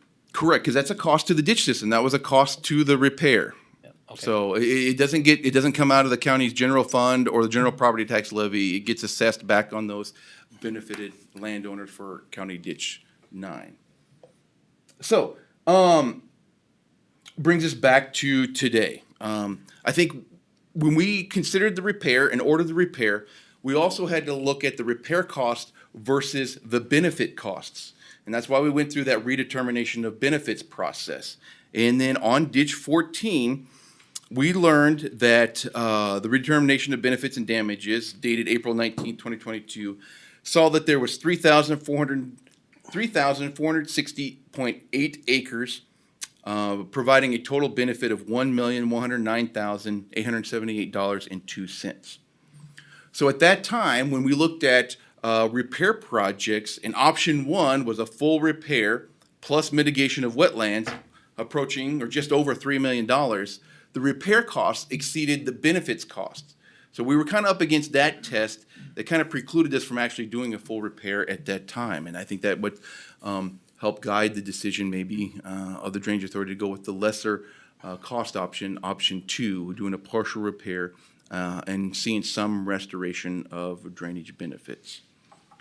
That doesn't preclude the Drainage Authority for looking at future repairs. I believe that we would still be up against the same test of looking at the cost of the repair project versus the benefits that's being provided by that ditch, and making sure that our repair does not exceed those benefit costs. Chris, if we were to do that process, would we have to go through a redetermination of benefits again? I do not believe so, because that's very recent. We would have to do some more engineering work to look at the specific wetlands and determine the exact area of impact that we would have. So, Michelle, for simple discussion, if we had $1.2 million worth of benefiting acres and this was a $850,000 project, that's our window of additional dollars we could potentially spend. Correct. We couldn't spend up to the 3.1 million because we're not seeing the benefit of it. Correct. Okay. Go ahead, Chris. Yeah, so I think that's kind of where we're at. I think there's Do some. you happen to have any drone footage available for that? That the ditch authority could see over ditch 14? Yeah, because we were both out there. It'd Yeah. be good for the rest of the ditch authority, I think, to see what Commissioner Pop and I saw. Yes, I do. I don't Mr. know why Chair. it's not. I don't have it available to me right here. So I say this, I think every ditch meeting, these are all guidelines that are put down on us to, So, it just, Chris, when you got your numbers about in our District 7 or Region 7, can we get that changed by Bowser? That's astronomically insane that this area is so much more than the rest. it really is an economics thing. We would need more people interested in Bank Service Area 7, I believe, interested in creating wetland banks. So to create more of a market, drive some more competition and drive that price down. Because obviously, in other bank service areas, Bank Service Area 2, where is it? Or 3, they're at $13,000 a credit. Where's Bank Service 13? I don't even know where that is. In that's the why state. it's so cheap. Um, Can't find it. Not on there, huh? Well, I think those numbers and they ought to be, we ought to present them to Bowser because. But it's a private market thing. Bowser is governing the process, Right. but you're going out on the private market to find your credits. So this is a private individual that had some land that went through the Bowser process to create a wetland on their property, and then got certified to sell credits. Yeah. But what the private sector gets for creating a wetland and what Bowser charges are way different. Well, but this is the Wetland Credit Agency, LLC. We paid them $95,000 for 0.12 acres. So Wetland Credit Agency, LLC received $11,400. They had to turn around and pay $239 to the state for a withdrawal fee, and then the state easement with stewardship fee. Mr. Chair. Go ahead. I've, I got a individual I know that is in charge of the wetland banks for the state of Minnesota. And I went through kind of basically what it takes to build a wetland bank, and it is very spendy. I mean, you're talking a substantial amount. So when they buy this land, it can't be current wetland. No. It needs to be banked up so be it can be a established wetland. And there's a very large process that goes But into that. it's still, the individual doing it only gets about 20,000 an acre. Where are the rest of the dollars going? That's, yeah, and this area is, I mean, we need to talk to, a couple other counties in this, what they're doing for their ditches, because that's, no region should be that much higher than the rest, in my book. I mean, we look at this even on the road side of it. I mean, fortunately for us, our state has the local road wetland replacement bank that helps offset most of those costs for a local road reconstruction. Unfortunately, our state legislature this year did not put any more funds into that. And I know what Bank Service Area 7 is going to run out of credits this summer. So any future road construction projects that we have, there's not credits available in our bank service area, which could force us to go to the private market and be buying wetland credits for road projects at these prices. So there's a lot of things. We don't have enough wetlands in our area or enough banks. I mean, it feels like we have a lot of wetlands, but we don't have enough banks to offset the impacts to those wetlands. Can you put up that map again? I was going to just zoom out a little bit here. Chris, So- if we run out of banks, can Well- we go to one of the outside? Well, I think we got some whack people here, but I believe we can. But the state recognizes that, and then you sometimes face a penalty when you have to withdraw credits from a different bank. So say you're at a 2-to-1 replacement ratio, so we don't have any in bank 7, but we want to go to bank 6. We may be, I don't know, is it a 2.5-to-1 replacement ratio, because now we're taking wetland credits from them. But if we're paying 13,000 an acre versus Right. 100, we'll do the The two and a whole half. thing in this is that, why I wanted the map up is because over in Morrison County where we farmed some land up in the Bolus area, there was a wetland of about 4 acres that was filled in and credits were purchased by an agricultural person at 10,000 an acre.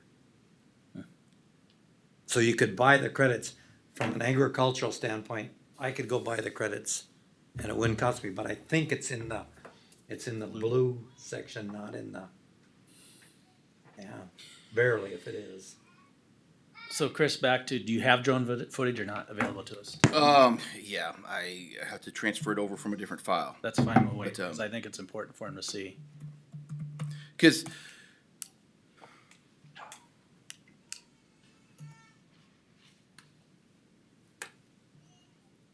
just bear with me, I gotta Yep. transfer these over to the folder that I can get to from here. What is a penalty for just filling in wetland with asking for forgiveness? Me and Chris had that conversation when we were out there, what I would do. Can we if it ask was my members of the wetland. TEP to step outside of the room, please? No. No, the reason I'm asking that is I think our neighboring county has a problem with that right now. I'm sure. Well, it comes to, once again, that rule is 3, 4, 5 wetlands. Yeah. If you have a type 1, 2, 6, 7, or 8 wetland, drainage repair projects don't have to mitigate. You don't have to have a replacement plan for that. So maybe there's some agreement that there is a wetland there.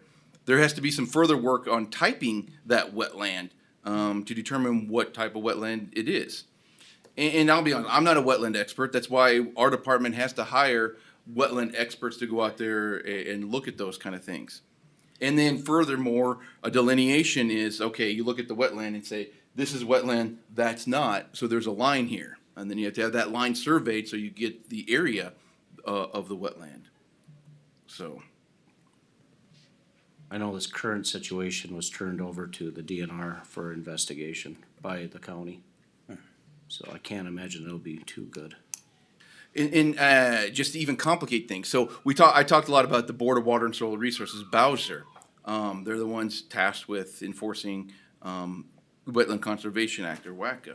But what I understand is, if there is a violation, it's actually a DNR officer that has to write that citation. So that's where some of the confusion comes in. Is it DNR or is it Bowser, enforcing this? So I think the answer is it's both, but it does cause confusion. It's like, why is a DNR officer writing me a notice of violation if it's actually governed by the Board of Water and Soil Resources? And it comes back to whoever, in state statute, who is designated with enforcement action. All right, so look at this. We got some drone footage here. This is one of the areas that is north of Highway 23. So, yeah, you can see where we have done work and not done work, I believe. Why do we have multiple pictures here?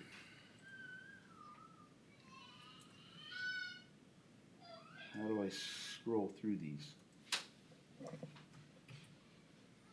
One thing that I think that's a duty of ours, we got to make sure that in these areas that there is a wetland through there, a lot of times there is still a natural channel. Obviously, it's not opened up to the width on either side of this area that's skipped. But what we have seen that there's a lot of debris that can get choked up in those areas. Sometimes it's cattail debris, it's woody debris from even just our operations that can get choked up in that natural channel. Here's a good example of an area where we've cleaned downstream of the area of so right here is downstream. We're facing south. I think this is 115th Street. So actually down here is another one of those areas This is the location I show on the plans where we've got two wetlands that we were impacting and we skipped. Let's see if we can get to the area, but that's what I'm kind of talking about. Gotta make sure that this narrow channel is still free flowing. Once again, this is an area that we've skipped. This is still north of 23, but then this is south of that area where you could tell the contractor has opened the channel back up per the repair plans and the reestablishment of drainage records. And this is an area that was not touched. But yeah, still a lot of water in the area. The geese love it though.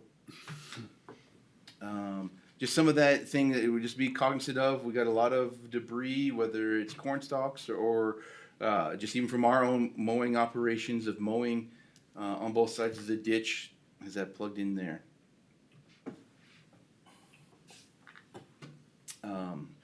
Do I not have photos of the actual area? I may not have photos of area that we're concerned with. Mr. Chair, this may be a dumb question, but if we skip areas and water can't flow, what does that do to the landowners right there? And that was the importance of, I wanted us Yeah. hopefully to see what's happening on CD 14 here, where we stopped digging and for 200 feet, because I know there's landowners in the audience that would probably like to speak to this, but I thought it'd be important to see specifically what it is they're talking about. The answer to your question is, we back the water up onto their property. Yeah. That's the answer. If you were out there and watched the flow and we skipped that 200 feet, I mean, truth I told Chris, if it was mine, I'd be out there at night. You know, regardless what, because they paid to have drainage. Yep. And they're not getting it.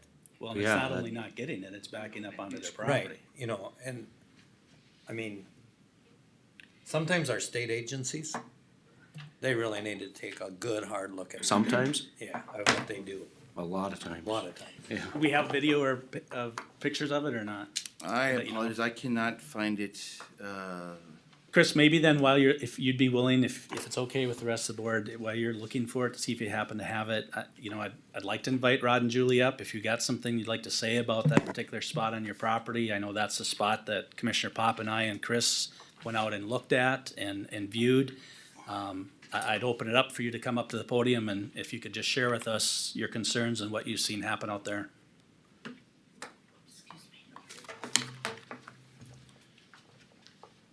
Well, I'm losing my pasture. The other thing that hasn't been mentioned is there is a tile line that's dumping right in there. So you're blocking the water. Not only have you opened the culvert so that more water can come through and back up onto mine, you're also allowing, there's a tile line in there that isn't allowed to drain to the ditch. So I'm technically losing land. I don't see any benefit to what you guys have done. No. You've made it worse. I agree with you. Julie, do you happen to know off the top of your head what your assessment amount is? I don't know. Okay. It's just not fair. It's unbelievable that that plug was put in there. I thought, okay, well, the ditch should help us out some. But it is just made it worse. It's still gotta back up and come through mine to get to the ditch. And correct me if I'm wrong, Julie, on location, and Chris maybe can help me out with this too, the area that was not repaired is actually on the property to your east. Correct. And because of that, it's backing up west then onto your property. Correct. Okay. So I'm potentially losing probably 10 acres. Okay. I know it's low ground, but I'd have to put snorkels on my cattle to put them out there. All right, thank you. We're gonna have some more discussion here, so thank you. Okay, thanks. I apologize, I can't find the drone pictures of this actual location. I've been out there, on foot out there at this location. And once again, it wasn't a plug that we put in. It was just an area that existed before that we didn't excavate to the full extent of the ditch width, so. Commissioner Kapinski? I think, from my standpoint, I can take what you guys seen without visually seeing it, because you guys are pretty adamant that this is, Yeah. we're hearing accurate So- statements. Mr. Chair. Commissioner Pop? So after I was out there with Chris and then, going home and it's like I don't have drainage up in my area.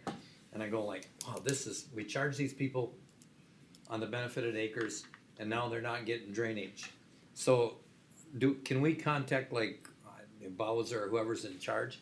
Why couldn't we put in it's 200 feet and say you go with a 36-inch non-perforated tile and let the water flow under and maintain your water line? But I'm sure that's something that Bowser and the DNR, like, oh my God, that would be just, we'd be creating the mortal sin. We'd be disrupting it. I think my frustration comes in that when the WACA rules were established and all these things that we gotta be following, there was no consideration of what might happen when we didn't do these repairs to existing landowners. Well, I actually disagree. I mean, we did consider that, and at the time, we considered all the wetland impacts potentially, maybe a little bit conservative. In that cost, we were estimating at what we thought that wetland credits would cost, about $2 million to just impact those. Right, but we specifically talked about, and this is a recap, I believe, in even some of the information on the repair order that Michelle submitted to us, is one of the highlighted items on there is what's the impact to even individual private property. We've got a definite impact here to individual private property. And the government now is getting in the way of what's going on in this private property. And it doesn't matter who it is, it's properties affected, the private properties being affected by this. And there doesn't seem to be an answer to that. The answer is spend $2 million to mitigate it. Mr. And Chair. throw it on the rest of the ditch system, Right. Commissioner Kapinski. But according to state guideline, it exceeds the amount of benefit. Right. So we can't legally do that either. So to me, this is a common sense deal to where we send all these documents to the state and show them what they created and who's on the hook for this liability wise when they lose all these acres. Right. Well, I don't know. I know By that there's. time, it's gonna be too late. But maybe this is what I could offer up. So at that time, we were considering the full repair, excavating, how many miles of ditch? Is this, 14 miles or 12 miles of open channel ditch or whatever? And those costs, coupled with the mitigation costs, put us over the benefits. Now, nothing that I'm aware precludes the Drainage Authority from considering future repairs of the ditch. So I don't know if that's something that's worth considering is, But with breaking that- it up into Okay, I was just gonna say. smaller, maybe you look at one area and take into consideration landowner concerns with the Wetland Conservation Act, and is it feasible or advisable to impact those wetlands at that location and just address that specific location? We're still not gonna be able to spend more than the determination of benefits though, correct? I believe so, yeah, under one individual project, yeah. Can I ask a question? Yeah. Chris? So I'm curious about this definition of impact. So I'm wondering, is there any middle ground whatsoever? In other words, do we have to leave that section of ditch absolutely untouched? Or can there be some excavation? Sure, it may take some of the water off the wetlands, but are we required to essentially not touch any of the water that's on the wetlands? Again, it's go back to this issue of impact. In other words, if we take some of the water off, is that a no-go? Well, Or can we take some of the water off and still essentially preserve the character of the wetlands as it exists today? So I'm wondering again, is there a middle ground? The answer is I don't know. What I do know, the process that led us to here, we submitted an application to the TEP, the Technical Evaluation Panel, that has members of, the LGU, a member of the Board of Water and Soil Resources, a member of the DNR on it, a member of the Corps of Engineers, and Soil and Water. And so there was, the process is you kind of lay out the project of what you'd like to accomplish. You look at national wetland inventory maps and where there might be possible wetlands. And then there was a conversation back and forth of what that potential impact would be. And I think ultimately what we came around was an agreement that at these individual locations, if we left a 200-foot section of ditch that wasn't excavated to the full extent of the ditch and depth, we would avoid wetland impacts, I believe. So, to answer the question if there's any middle ground, I don't know, I mean, the process would be, I guess, to apply again and start that process over again and look at. Well, and if I can, Monty, I'd like to expand on that a little bit, and maybe this is a question for Sierra, Michelle, I'm not sure who. Is there an appeal process? I mean, this particular thing has put the ditch authority in a position that obviously is not very good. And we've got an obvious situation with one specific landowner, maybe multiple. So is there an appeal to TEP's decision? And if there is, what's that process? And if there's not, why would that be? So the TEP panel, and I've got experts back here that know more about the TEP panel, but there is statutory creation. Every local government unit has to have a TEP panel. However, it dictates who has to be on that TEP panel. So they can make a recommendation to the LGU, and then it is the LGU that's ultimately responsible for that decision. If the local government unit's decision isn't liked by the property owner, they then can try to appeal that up to Bowser. If they don't like what Bowser does, they can then appeal it up to the Court of Appeals. In our particular circumstance, in this particular case, there was no recommendation made. It was a discussion, and correct me if I'm wrong, it was a discussion on what were some of the options.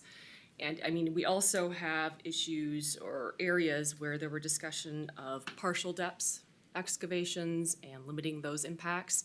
So they didn't say you couldn't impact the wetland, but if you did impact that wetland, then here's what you would need to do. You would need to buy wetland bank credits.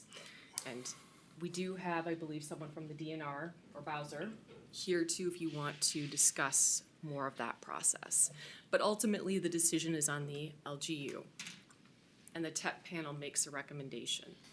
So, just so I'm clear, so the LGU in this case could say, I disagree with the TEP panel as a whole, and we're gonna move forward with the repair.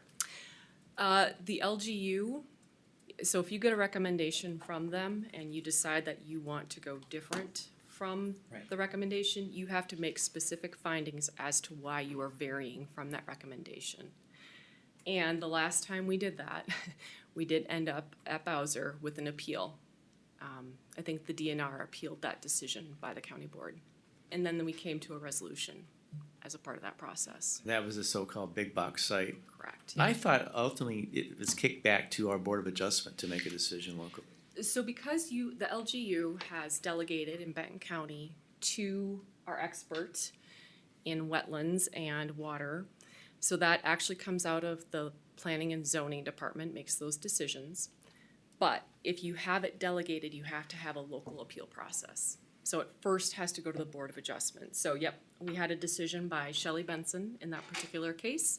It was appealed to the Board of Adjustment. Scott, I don't recall if you were on that, Commissioner Johnson, at that time, but it went to the BOA. Then that was appealed up to Bowser. Just to back up a little bit, did I hear you say that in this case, the landowner would have to appeal that decision, or can the ditch authority? Everyone could, but Okay. they didn't technically make a recommendation to deny an application. They're just saying, if you impact this way, this is what you likely have to do. And if I am understanding correctly from what I've heard from Chris, we may have to do some more investigation on the exact impacts. So, Mr. Pont. go back to the LGU and the tech. Who makes up those? I know Bowser, DNR, but who makes up the local tech? So the local TEP is a Bowser representative, the DNR representative of Public Waters. You can have an Army Corps of Engineer representative. You have to have someone who's appointed by the local government unit, which is the county here. Okay. And that person has to be qualified, has to, have expertise in this area. And then a member from Soil and Water Conservation District. So that is laid out in statute. Okay, because that particular deal, over the course of the years, you see this. And if you got somebody that really loves wetlands versus, what we should be liking in agriculture in this county, that makes a huge difference on the outcome of the process? They have a lot of rules that they have to follow, I will say. There's sequencing rules, just like they were talking about, you have to be in the sub-watershed Yeah, yeah. and go according to that. You know, we hear a lot of, from the Environment and Natural Resource, about this happening other places, you know, not like this, but that, you know, the LGU says, can't do this and you can't do that. And I think we're in a different situation because ours has been non-touched for so long. I think that's part of, and I understand it's the rule, but somebody in their wisdom at the state, when the WACA rules was decided, Yeah. didn't take into consideration existing county ditches. This is not something that we're trying to make. Change. Right. They're existing. Yes, they haven't been touched for 25 years, I get that, but the 25-year rule comes in, nope, you can't touch it. Yep. And so it's putting government entities Against each other. head to head. And part of our job, in my opinion, is protecting these landowners' rights. That's what we do to the best of our ability. Yeah, you know, and we're sitting here with landowners actually coming to us, inviting us out on property. Chris has spent multiple hours out there. I've been out there. Commissioner Pop's been out there. Our hands are tied, trying to explain to these landowners that we're subjected to the rules of Bowser and WACA rules. And we personally, as a ditch authority, can't do anything about it. Yet, we're gonna certainly assess them for it. Now, does that make a lot of sense? It puts us against each other, and in the end, the landowner loses, and they get to write the check. And they've got no drainage. And they paid. And they paid. Mr. Chair. Commissioner Pinsky. Is it appropriate that we have the legal side of things get together and come up with 3 recommendations for our next board meeting on this? And have you guys included in those? Possible resolutions. Because we gotta come to something, especially with 2-3 inches of water supposedly coming over the next 24 hours. If I was that landowner, I'd be upset, especially getting assessed on it as a I benefiting. mean, yeah, you should, I mean, once you go out there and you see how it flows on one direction and then it stops, I mean, I would be fried if I had to pay that assessment. And I also wanna make sure that we take care of the staff that has been involved in this, because it's not their rules, they're just following the rules of people above us. So this is a prime example of, like you said, county and state kinda going head to head. Well, and it puts the TEP in a bad situation because they're an appointed panel, and it doesn't sound like there's a whole lot of appeal process here. So, I mean, we can go through it, but there's all these hoops. In the meantime, the landowner's getting no resolution. No. Yep. And they're paying the bill. Yep, and I do, I have a question, for the TUT panel. When we were looking at that repair report, there was talk about individual property owners going and seeking out funding from Soil and Water Conservation District and seeking out other sources where there could be an impact. I think we would have to kind of vet that issue out a bit more. Well, and I think that's an important one, but I would say 99.9% of these landowners have no idea that they should do that. And so, is it our responsibility, is it TEP's, is it, whose responsibility is it to kind of hold that landowner's hand and say, here's another option for you to seek out additional funding? And most owners are gonna say, just fix the damn ditch. Yeah. And because we've paid for it. Yep, and in this case, we haven't assessed yet in this, so that makes it complicated. We do not know how much more funding we have available to potentially fix this. And then, landowners find out the cost afterwards, it seems, and then we get that back and forth too. So it's a difficult balance, but we do unfortunately have to kind of balance the conservation of wetlands with individual property owner rights, so. I think, Commissioner, you'd agree with me. I don't think we're arguing about the conservation of wetlands. We're arguing about an existing county drainage ditch that's been in place for 100+ years, and now we face rules that are gonna stop us from cleaning it. And technically, you can. Well, At a different, right. But in this case, Ask we're for pretty forgiveness. limited even to the, we Nope. don't have enough benefit. We don't have enough benefit. That's another problem that we're facing. Right. We've spent $850,000 on the repair, we've got benefits of 1.1 million, we're gonna chew through additional engineering costs, so we really don't have $350,000 left to fix this spot and or other spots. And by the way, that additional money is gonna get spread out on the whole system again. Mr. Chair, can I ask a question of our legal counsel here? Could the Drainage Authority consider a new repair project that's isolated to a small section of the ditch and then apply that standard of looking at just that cost compared to the total benefits, or do they have to consider the costs already incurred that have not been, paid back, I suppose? Yeah, so I mean, we can always have a new repair petition to consider. The concern too is we can only levy so much per year against the property owner. But there's always that option down the road is to do a phased repair of this particular ditch to address those concerns. And I think that was part of the consideration when we were discussing this particular ditch is here we're looking at $3 million worth of costs. And we have benefits at 1.1 million. So we had to balance that interest. But down the road, absolutely, if we see, and clearly we're seeing something right now, if we see it's not functioning at the level we need it to function at, then at that point, you consider an additional repair to the system. And then you just have that $1.1 million that you have to work within. I think we better be cognizant of, if we have additional landowners that are losing some property, they're gonna get tired of it, and pretty soon we're gonna be facing additional cost of, if indeed Julie's number of 10 acres that she's losing is reliable. I mean, What happens if What are the this backed damages? up into houses? And that's what what would the happened in damages Stearns County, be? isn't it? 2015, backed up into a house and they found themselves sued. Yep, however, they ultimately did not find them liable for damages for that because they hadn't shown enough years of damages. Oh, and not any God. damages. So, I mean, there are different things to consider, right? And is this an anomaly, or? Do you happen to know from that suit were there wetlands involved in that? Well, I think it was just lack of. didn't they build over a ditch? I mean, actually, So they said that they weren't maintaining according to the statute.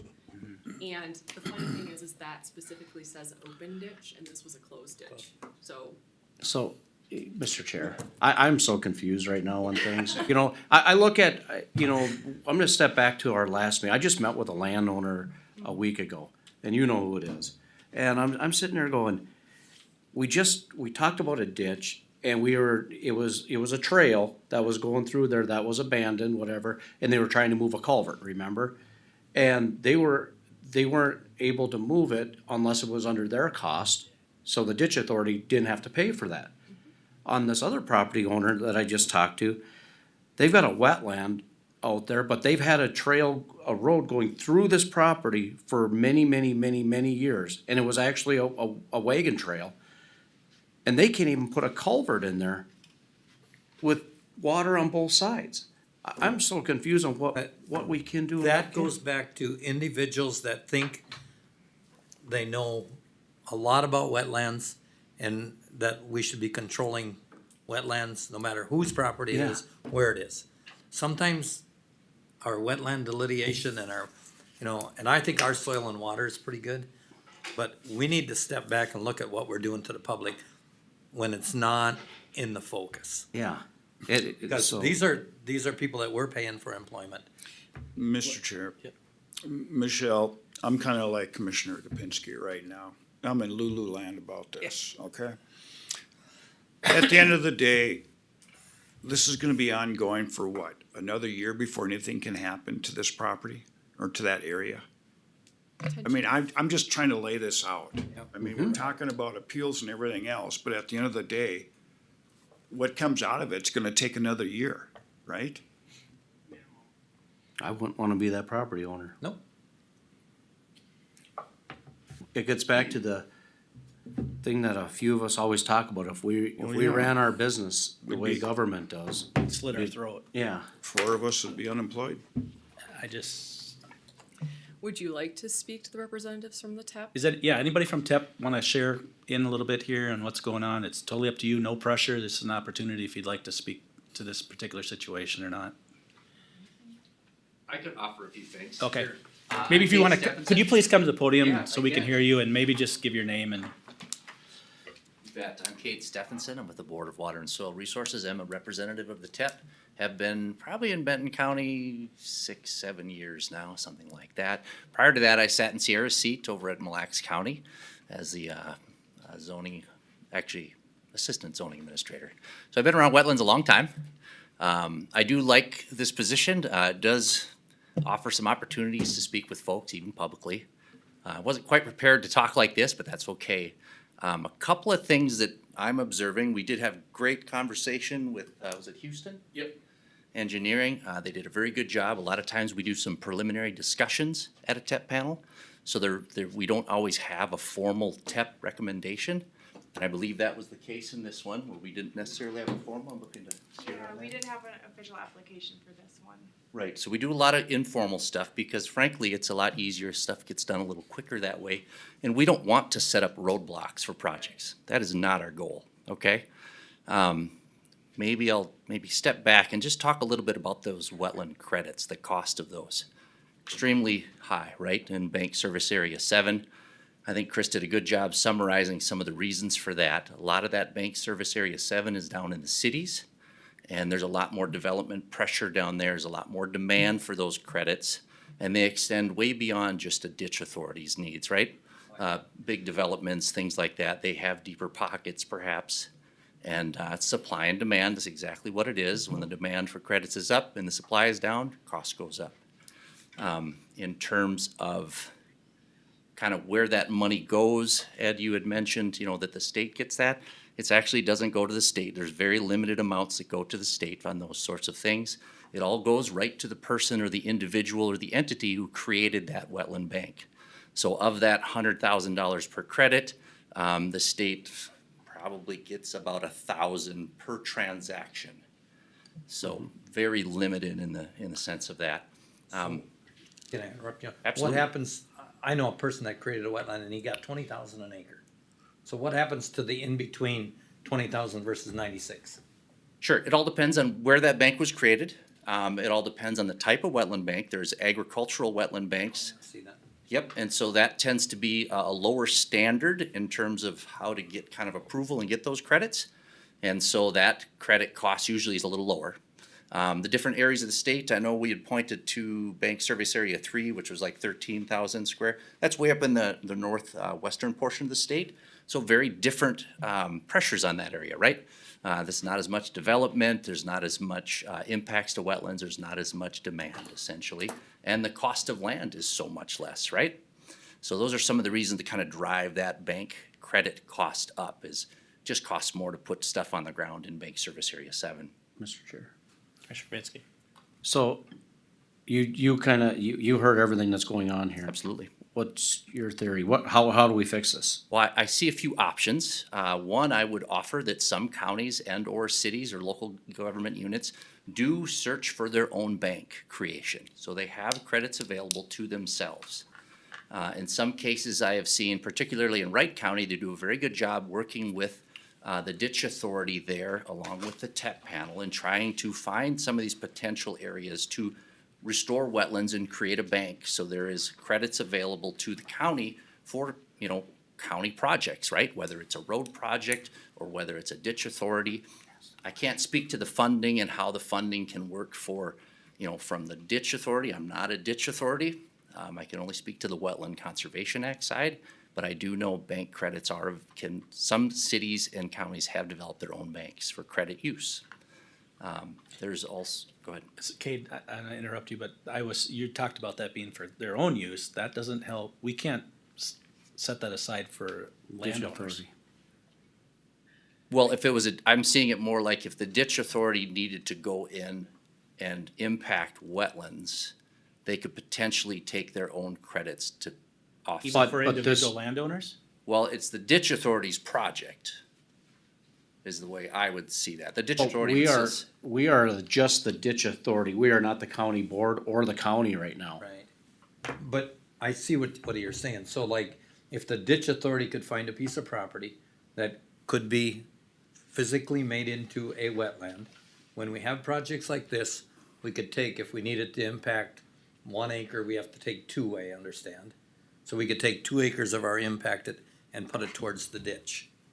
But it would have to be owned by, and it could be owned by every ditch in Benton County. It couldn't be owned by Benton County, right? Yeah, so again, I don't know the finances of that, so where your pots of money can be pulled from or not. I can only speak to, we just look at offsetting the credits. So whatever's impacted, we need to offset those through mitigation. Now, Michelle, this would be a question for you. Just because we are not the county board up here, we're the ditch authority representing the landowners, right? And if this was to happen, we as a ditch authority would have to buy this wetland bank or whatever and, or build it underneath all the ditches in Benton County, and then we would pull from it. But that would get assessed to all the ditches. I think I would like to speak with Wright County to see. Okay. Yeah, good idea. Yep. Okay, do you have any kind of idea how to fix this particular problem? So another option would be, so that first option was just more, how can we reduce the cost of the credits, right? So that is one thought I had when I was sitting in the audience there. Another thought is that partial repair of that area, which Chris had started to bring up, that kind of localized repair. A lot of our preliminary discussion was the full clean out down to that hard black line, which he had pointed out. That's where it run into kind of a muck, so to speak, of the Wetland Conservation Act, exempting that or not requiring replacement. So the fix was, let's leave a segment in that area so we don't impact areas of type 3s, 4s, or 5s, and that's critical in that area. Just leave that be.